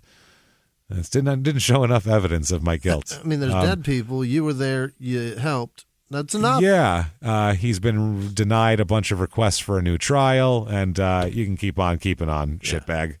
Death penalty still for him. Don't worry, you're almost there. 1985, Ake's appeal, though, goes pretty far up the ladder here and gets all the way to the Supreme Court. The lower courts reject his argument of he should have been provided a psychiatrist, saying that, quote, "We have held at numerous times that the unique nature of capital cases notwithstanding, the state does not have the responsibility of providing such services to indigents charged with capital murder. And they found no error in the claims." That's ridiculous, honestly. That's ridiculous. You can't say we can hire as many psychiatrists as we want, but you can't hire one to fucking. That's crazy. You can't do that. If you want a psychiatrist, don't kill people. Otherwise, we're not going to give you one. Well, a lot of states have made laws, and this is just in the last 15 years, 20 years, that would, in a murder trial or a capital case, whatever the prosecution spends, that the defense is allowed to spend that from the state too, dollar for dollar. That's how it works. Whereas some of these states would have unlimited, and we're talking especially Texas, Oklahoma, they really stack the deck. Unlimited resources for the state. You can have an overworked public defender and nothing else. That's it. But the other point is, like, if you want to kill people, if you want that law, if you want that as a punishment, and you're going to go forward with that, you better make damn sure positive that you've given that person every opportunity to battle you as much as you're going to battle them. Yeah, there's been a lot. How many cases in Texas of, this lawyer was sleeping during the trial, this was going on, that was going on, they didn't have this. It's crazy. So anyway, more appeals come out here from this. To the state, the Oklahoma asserts that to provide him with psychiatric assistance would result in a staggering burden for the state. Staggering burden. He said many states, as well as the federal government, currently make psychiatric assistance available to indigent defendants, and they have not found the financial burden so great as to preclude this assistance. These are the arguments back and forth going on here. So They said that we therefore conclude the governmental interest in denying Ake the assistance of a psychiatric is not substantial in light of the compelling interest of both the states. So they say, fuck you, the state. So then they go up and they end up in the Supreme Court. And they say that the court has long recognized that when a state brings its judicial power to bear on an indigent defendant in a criminal proceeding, it must take steps to assure that the defendant has a fair opportunity to present his case. This principle, grounded in significant part in the 14th Amendment, due process guarantee of fundamental fairness. So they have a little bit of a different take on it. And the Supreme Court rules 8-1. 8-1. It was Rehnquist is the only holdout here. That the state of Oklahoma should have furnished a psychiatrist for Ake, who had no funds to help him with that. Rehnquist is the only one who disagreed, saying that a psychiatrist would, quote, assist in evaluation, preparation, and presentation of the defense. A psychiatrist is not an attorney. Okay. Yeah, but that's like saying... wild... you have to give a chef food to make. Yeah. The attorney's the chef. You can't go, well, we gave you a chef. He should have been able to put dinner on the table. But you didn't give me any food with the chef. That's a chef. He should know how to make something. That's not how that works. That's crazy. Grow an eggplant out of your ass. Yeah, Rehnquist was a douchebag anyway, so good. He said that they said that his sole defense was insanity. What the fuck? Why not? Right. They said, second, his behavior at his arraignment just 4 months after the offense was so bizarre that it prompted the trial judge to have him thrown in an institution for 3 months and evaluated. So, where they drugged him heavily for 6 weeks. That's the other thing. Third, a state psychiatrist shortly thereafter found Ake to be incompetent to stand trial and suggested he be committed. Yeah. Fourth, when he was found to be competent 6 weeks later, it was only on the condition that he be sedated with large doses of Thorazine 3 times a day. There you go. And the psychiatrist who examined Ake for competency described to the trial court the severity of his mental illness less than 6 months after the offense in question and suggested his mental illness might have begun years earlier. So why would they think he's better now? You can't put that much drugs into somebody and then sit them down for a trial and then tell them they're going to kill them. That's like what serial killers do. They drug people and kill them. You can't make that person understand what they did. You're going to understand it. It's fucking crazy. So this ruling affects other states as well, saying that you have to do that because it's a Supreme Court ruling. It affects 8 other states that do not guarantee poor defendants independent psychiatric help under some conditions. Georgia, Maryland, Missouri, New Jersey, North Dakota, Vermont, Wisconsin. So all over the map. Just it's a weird law that fell in between the cracks in certain states. You know what I mean? The psychiatrists, quote, will conduct... the court held that when sanity at the time of the offense becomes an issue, the state must assure the defendant access to a competent psychiatrist. The psychiatrist will conduct an appropriate examination and assist in evaluation, preparation, and presentation of the defense. So, the reaction to this was, because this is in 1985, this happens, 5 years later, Brooks is still here. Oh, I'm sorry, this is Leslie talking. Leslie says, my parents died 5 years ago.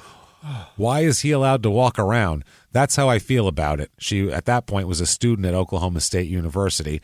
She said, my brother Brooks and I are furious about it. It's ridiculous for it to be dragged on for over 5 years. Brooks and I want to fight to make him get the death sentence. It's just terrible that we have to go through this trial again.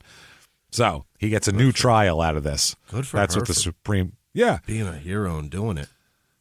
Brooks, who was going to Baylor University, said, I'm not happy with it at all, but I understand it, and I know that's the way it is. And I do want to do it right. We're willing to continue to see it through. He said, to go through it all and 5.5 years later be told that you have to go back to square one on this deal is an outrage. Yeah. So his new trial, none of the craziness going on. He just gives up. I don't know if he's tired or what, but 10-day retrial. The only thing he did, he made several attempts to speak to the judge privately, which is very weird. So the judge told the reporters that he would invite Ake to speak in his piece, come into chambers and talk to me. But then once they did, Ake elected to remain silent after he conferred with his defense attorney. So he didn't even do anything. So never mind. Yeah. So they find him guilty of murder, obviously. Sure. Yeah. It's hard to argue that. Jesus Christ. very hard. And he doesn't even really do the crazy card this time or anything like that, just a straight trial. And the judge says, I heard all the evidence in this case, and I'm going to send Glenn Burton-Ake to the maximum possible. He said, it's too bad I can't give you life without parole, because the death sentence is off the table here because of the way it all went down. So he announced that he is making the life sentences in the deaths of the Douglases consecutive. So that's 90 years right there, consecutive. And sentences for the woundings of the children, 200 years each, and they run consecutive to all the others. So he gave him 490 years. 490 years in jail. That's going to be tough to serve. Yeah, under Oklahoma law, 45 years in prison is considered a life sentence. The parole board is required to review life sentences after the convict has served 15 years or a third of the 45-year standard. All because Oklahoma fucked up. Because they fucked up. They didn't want. They had to spend all this money because they didn't want to pay one psychiatrist for 2 days' work. So they had to pay for retrials, fucking Supreme Court. But you know what it takes for the legal team for these district attorneys to prepare a Supreme Court brief? You know how many fucking man hours your tax dollars are paying for that? That's what I mean. So he said that, quote, in effect, you have been sentenced, Mr. Ake, to 4 life sentences, consecutive life sentences. I wish I could say that you would be in prison for the rest of your life, but in Oklahoma, that doesn't mean much. I hope that these sentences mean that you never in your life get out of the state penitentiary. Mm-hmm. Yes. So that's how that goes. He was convicted again. But Brooks Douglas is he says, quote, I was walking out one door of the courtroom and they brought him right out in front of me. There was a sheriff's deputy standing right next to me and his gun was right by my hand. As I stood there and thought about reaching for that gun. He said, I know I could have. I remember stopping myself and thinking, is it worth it? Whoa, I think he gets off. Dude, I think he gets off, man. Yeah. You know, I think if he doesn't, he certainly serves the easiest time ever. I would hope so. Now, it's at this point where Texas had dropped the charges of murdering Yerby Land and Koeniger. They just missed those charges because they had both been sentenced to death in another state. So they said, fuck it. But now that doesn't have the death penalty, the district attorney in Hardin County said, I might want to reopen those fucking cases and get him on a death penalty down here. He said that why not? So all of Hatch's appeals are pretty lame, if I'm being honest with you. They end up, he does end up getting okay, I'll go through it real quick because it's a weird thing. While on appeal, U.S. Supreme Court ruled on a Florida case that the U.S. Constitution does not permit the imposition of the death penalty on one who aids and abets in a felony in the course of which a murder is committed, but does not kill themselves. In other words, not trigger man. In April 1983, Oklahoma Court of Criminal Appeals vacated Hatch's 2 death sentences and sent the case back to the district attorney for resentencing. The justices told the court to give greater attention to the evidence concerning Hatch's individual participation and his intent in the event that culminated the murders. Judge Floyd Martin, who's the guy who tried Hatch originally, by the time it was sent back, that judge had died and they had a new district judge because it's fucking years later. So Judge Chapman, the new judge, was of the opinion that he could not do anything other than sentence Hatch to life. Based on the fact that the Oklahoma law said that when an error occurs at sentencing, the way the appellate court would deal with it would be to change the sentence to life because Oklahoma law did not provide for resentencing. Okay, so it gets confusing, but they end up filing a writ in the Criminal Court of Appeals seeking the court order to consider death as one of the sentencing options. So in 1984, a resentencing hearing is held, and it was demonstrated that Hatch's intent at the time of the crimes were committed, and at the end of the hearing, they once again imposed 2 death sentences on him. Get back in there, motherfucker. Yeah. The court agreed that the new sentences were constitutional and were supported by evidence, and the appeals court then confirms his death sentences. In January 1987, he challenges again, but they tell him keep on keeping on, dickhole. Yeah. So now in the 1990s, Brooks Douglas becomes a state senator. Well, oh, really? He served 3 consecutive terms from 1990 to 2002. He served in the military, and he concentrates on legislation that are like victims, that sort of victims' rights bills. He's also a lawyer as well. Got his law degree, and he's the recipient of the Ronald Reagan Award for Innovations in Public Policy, given by the U.S. Department of Justice in 2011, and the Lisa Hullinger Memorial Award, which is the National Parents of Murdered Children. Give that out. Jesus, that's a fucking NPMC. Jesus, that is awful. Depressing. Yeah. It's a depressing group. And the Shining Star Award from the Prison Fellowship in 2013 for whatever, because he does work in prisons too. So the Supreme Court, it's going toward Hatch's execution time. The Supreme Court rejects his last 3 appeals that day. The denials come after the 10th U.S. Circuit Court of Appeals in Denver and the Oklahoma Court of Criminal Appeals all reject pleas to block his execution. They said that his lawyer then said, Mr. Hatch isn't pursuing any other action. He's taking it. Brooks, by the way, put up some legislation that is put into place so the victims' families can watch executions if they want to. Okay. So before that, it was only like certain witnesses or whatever, but they want he tried to make it so there's a right for the victim's family to be there in Oklahoma. If they want it, yeah. If they want it. Yeah, they don't force them to do it. Look at it. Look at them. Hold your goddamn eyes open. Sit your ass in that chair. He killed your sister. He killed your daughter. You wanted this. Is what you wanted. You sat in court. You wanted this. It's like a kid that complained they wanted to go to McDonald's, and now we all have to eat McDonald's, and he doesn't want it. You fucking asked for this. I'm eating a Big Mac because of you. You fucking asshole. We're murdering somebody. Watch. Yeah, good God. August 9th, 1996,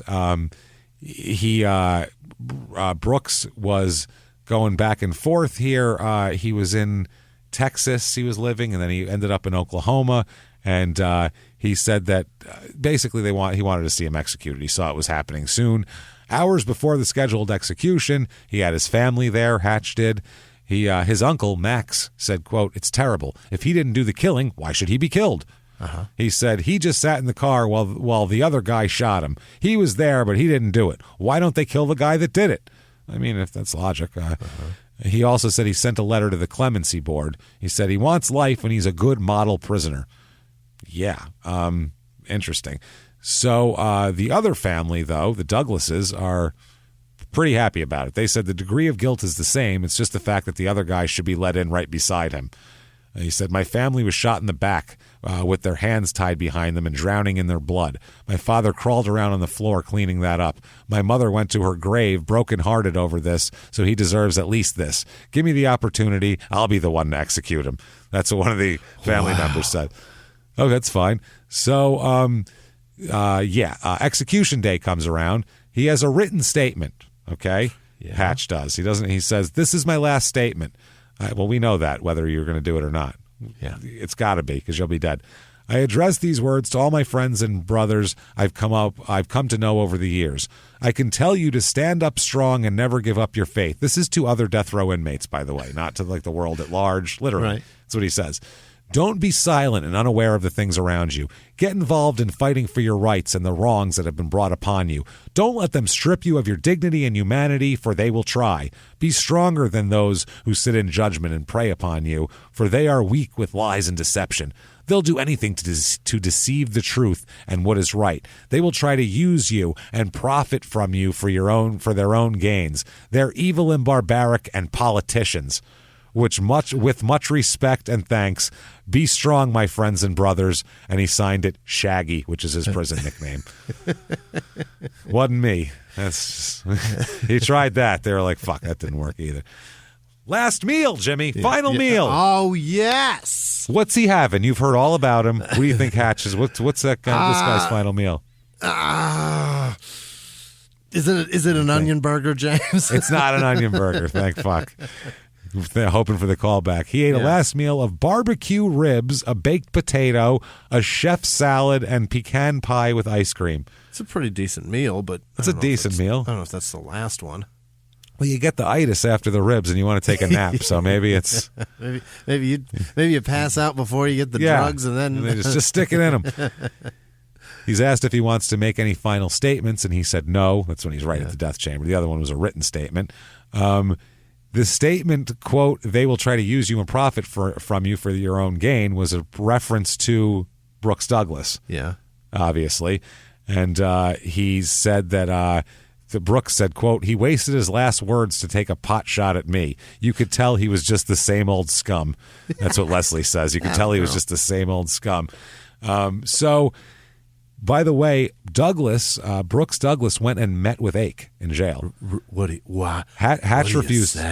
Hatch refused to meet with him. But is that right? Ake met with him, separated by glass. This is Brooks. Quote, "I could hear his voice and I choked up. He scooted up close to the glass and said, 'I'm so sorry for what I did to your family. I wanted you to know that. I'm in the wrong and you're in the right, and I want you to put it behind you.' I told him that for the last 16 years I've wanted nothing more than to see you dead. Later on I asked him why, and he said, 'I've asked myself 1,000 times. It was just senseless.'"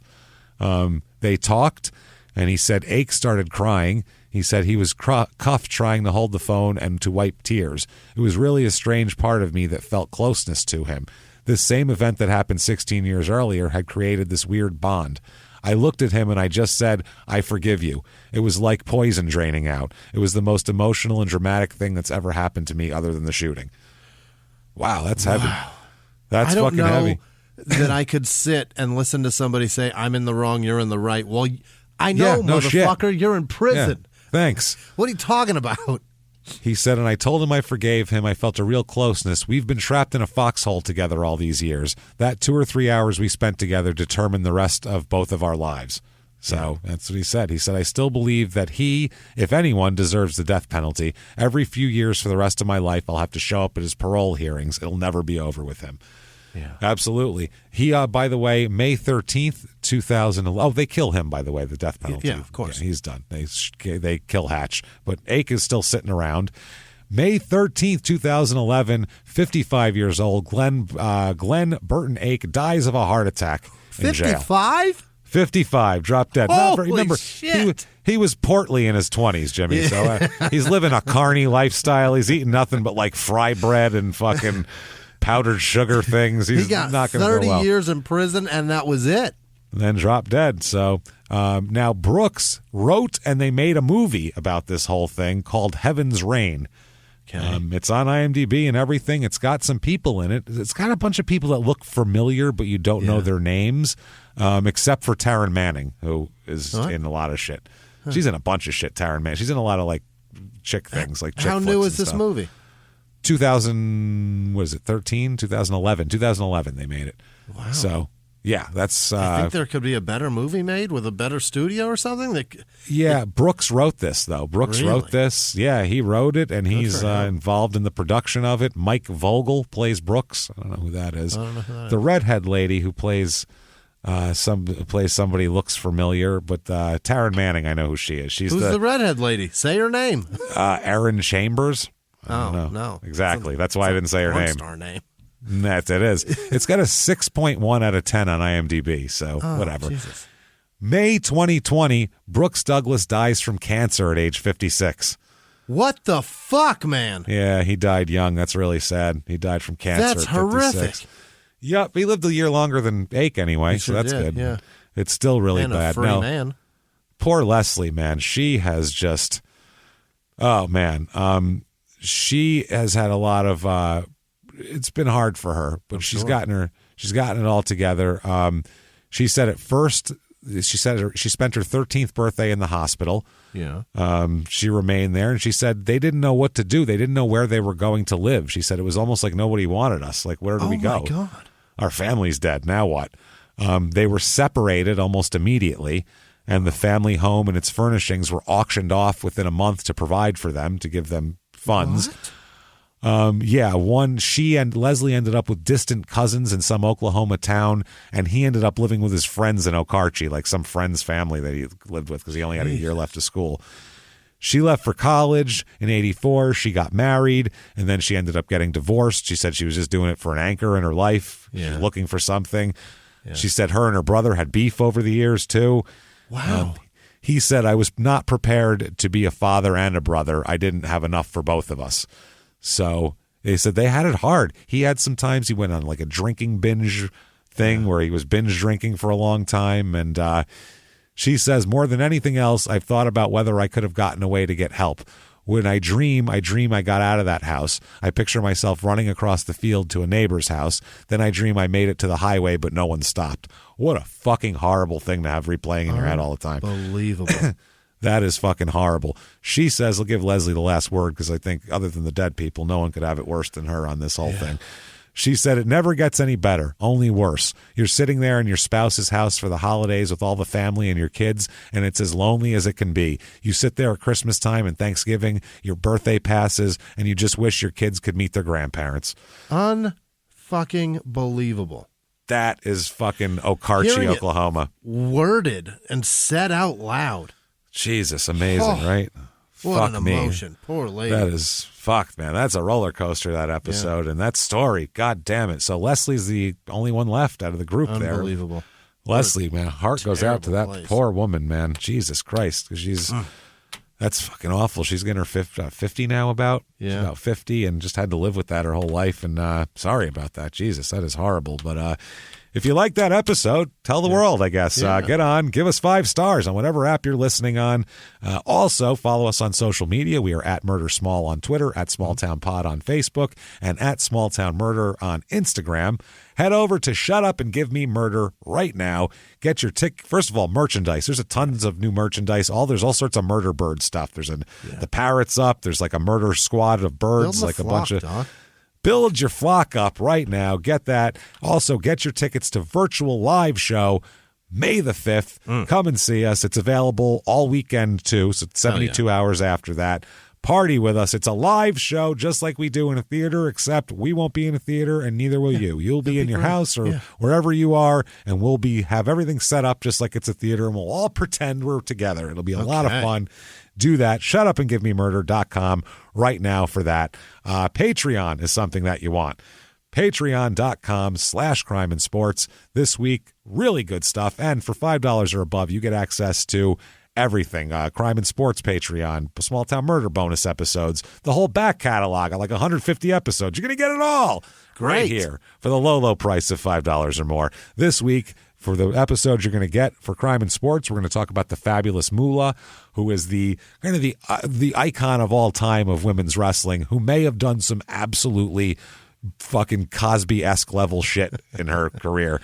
It's wild. So we'll talk about her. Then for Small Town Murder, we're going to talk about some very interesting shit, some interesting details of Jeffrey Dahmer, how he got away with it by accident, how they caught him by accident. It's the most accidental, the whole thing. Most bumbling, horrible case ever in history that was solved by accident. And then the details of the actual arrest, too, are bonkers. And there's just so much to get into by the minute we have to get into there. It's so crazy. Check it out. Patreon.com/crime and sports. And you're going to get a shout out, which is going to happen just in one moment here. But as well, if you just want the shout out and you want to be a great person with great karma, you can do that over at PayPal as well using our email address, crimeandsports@gmail.com. Right.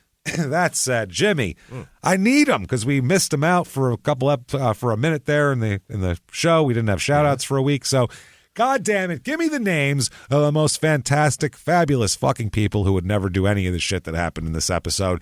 Hit me with them now. This week's executive producers are Britton Edwards, recovering from surgery, Lucas Sheet, and Joka the Midnight Toka. Joey Pepperoni nips is back. Jennifer Inglis, in memory of her brother who took his own life. And she's very thankful that we go hard on people to take care of their shit so that they don't leave people in fucking mourning hurting. See a psychiatrist, get help, talk to a friend, fucking do something. Please, for the love of God. Don't leave your family hurting. Jesus. No, Jordan not. Bennett, Horsecock Express, I guess. Whoever that is, I'm not sure. That's a I mean, we know what they are. Yeah. We know who they are. Other producers this week are Evan Adkins and his boy Chris, Eric Langdon behind the wheel of his Buick, hating that we made fun of people that drive Buicks because of Tiger Woods. And I don't think that Tiger got him to drive the car. He just likes it. Peyton Meadows. More about Tiger Woods than you, don't worry. Thomas Smith, happy birthday. Erwin Lopez, Shailene Moet, Amanda Rosario, happy birthday. Natasha Patel, Lawrence Sullivan. She sent cheer up bitch dentures to us somewhere. Susanna Platt, Frank the South African bird washer. He's going to see us in Silver Spring, and he recommended Frankly Pizza. His name's Frank, and he eats at Frankly Pizza, evidently. Right. Evidently, it's a good place. Pizza. Well, that's quality pizza joint. Pizza. Jude Kendall, Pepe Sylvia, Tommy Sidebottom, Madison Goose Witcher, happy birthday. Oh, Madison Goose Witcher, that's her name. Happy birthday, Madison. Jonah. Happy birthday. Fifalov, Self-Love Yogi, Apple Chris Bish, Faith Housen, K West Huff, Elizabeth Hayden, happy birthday, Jerry Hayden, Faye Bauman, Sarah Schultz, Alexis Hayes, Gilberto Hernandez, Ian Nichols, Susan De Napoli, Natalie Dolce, Elliot De Napo. Fuck. French words, man. It's not going to happen. Jen O'Connor, Eli with no last name, Severin Gorley, Cody McCaskill, Mary McConnell, Amanda Kay, Leilani with no last name, Ryan Nietzsche, Ali Jakubich, I don't know. Megan Caminos, Dante Castro, Nicole Long, Richard Lehner, Eric with no last name, Preston Woods, Damian Razor Ramon, Brandy Dunlap, Kendall with no last name, Kelsey Harmon, Brianna Blowers, Julia Lofton. Sorry. Perfect. Sorry, Brianna. No, Daniel O'Brien, Sherry Little, Mary Schmutzler. Britt Bug, Diane McCreary, Chelsea Francis, Ryan Dennis, Shannon Salazar, Adam Sagan, Sunny H, Gabby, and Ben Dover. Are you proud of yourself, Gabby?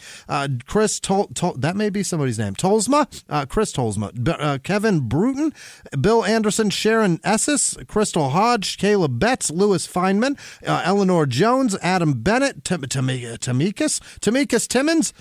Oh boy. Debbie. Who's going to reset? Sherry, Mara Marceau, Tori Selznick, Suzanne Kelly, Huckleberry Bumblefuck, Joshua Jordan, Robert Merchant, Morgan Binkley, Cameron Edwards, Peter Jude, Daniel Irwin, Michael Ritchie, Cyan Matthews, Jamie Jones, Tyler Walden, Joe Drew, Brett Ullman, I think, Christian with no last name, K. Dean with no last name, Colin Welcher, Sarah Sliker, Eric Peabody, Kim Howard, Andrew Udy, Samuel Reese Longstreth, Andy Warren, Matt Fight Chick, Adam Falkenstein, Fran Dingle, Savannah Briggs, Odin Whistler, Adam with no last name, Anthony Marte, Sarah Landrum, Patrick Fahey, Ashley Stroll-Mangan, Alex Krakow, Cecia, Green, Lashana Brown, Jennifer Burrington, Shelby Coupar, Chance Smith, Gregory Tomlin, Yuri Batts, Bartz, Jim Easy, Melissa Taylor, Kieran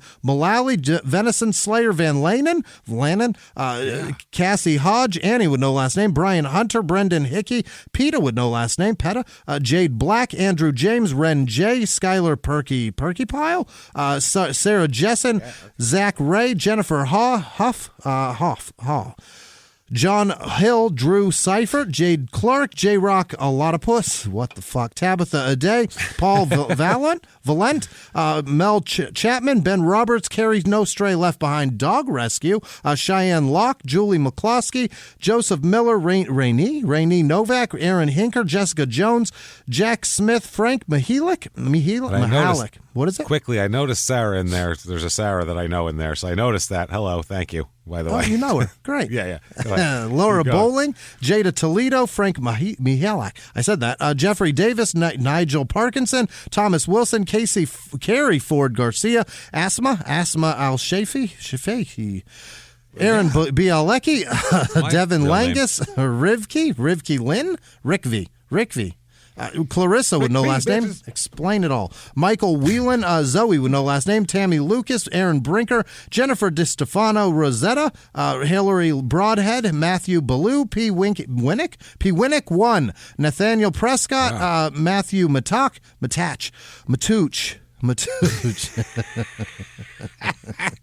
Lee Otten, Sheila with no last name, Heath Deloach, Walt Magoob, Lisa Dawkins, Lindsay Hadaway, Angie Airpanini. What? Airpaninen? How do you make that? Arpinen, I think that's it. Alex Fritz, Jeannie Cape, Sully with no last name, Tom Jensen, Stacy Fender, Mavie Burke, Sierra Campbell, Pi Orozco, Christina Stebbins, Kate with no last name, Lexi Zimmerman, Pam Pattison, Justin Taft, Sky Mace, Alina McCarley, Morgan with no last name, Diana Fane, Keelan Clark Sims, Alexandra Diego, Stephanie Seymour, Brittany Lynn, Crystal Hamilton, Michael Hughes, Maxwell Bridge, Josh Stroop, Elizabeth Todd, Stephanie Gore, Kevin Moore, Martha Parker, Johnny Harris, Chola 54, Quentin Butler, Megan Chipola,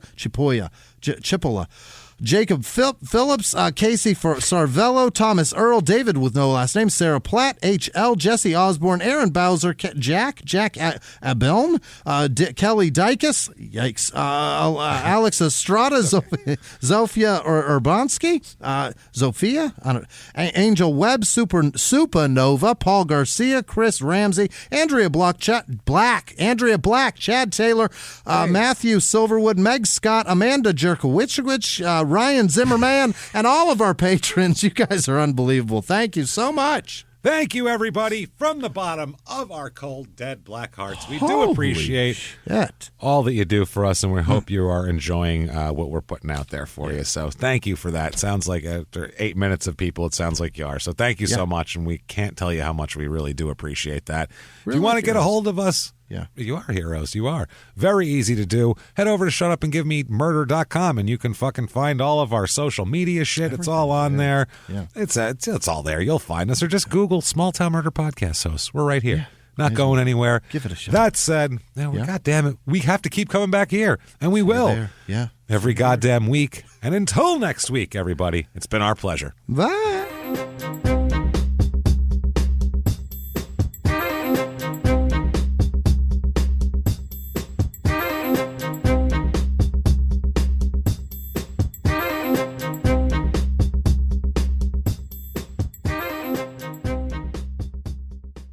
If you like Small Town Murder, you can listen early and ad-free now by joining Wondery Plus in the Wondery app or on Apple Podcasts. Prime members can listen early and ad-free on Amazon Music. Before you go, tell us about yourself by filling out a short survey at Wondery.com/survey.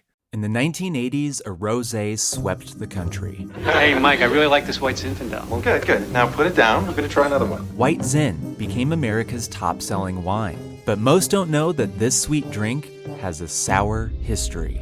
What began in 1986 with counterfeit bottles. A big fraud, a multi-million-dollar fraud. Sent investigators chasing one of the most powerful families in the business, the Licciardis. But the closer the feds got to them, the more dangerous things became. It's a story of deceit. At the time, I was paranoid. Threats. You touch my kids, I will kill you. And murder. With a .22 caliber bullet to the head. What started with a scheme to mislabel wine spilled into a blood-soaked battle for succession. Welcome to Bloodvines. You can binge listen to Bloodvines exclusively and ad-free on Wondery Plus. Join Wondery Plus in the Wondery app, Apple Podcasts, or Spotify.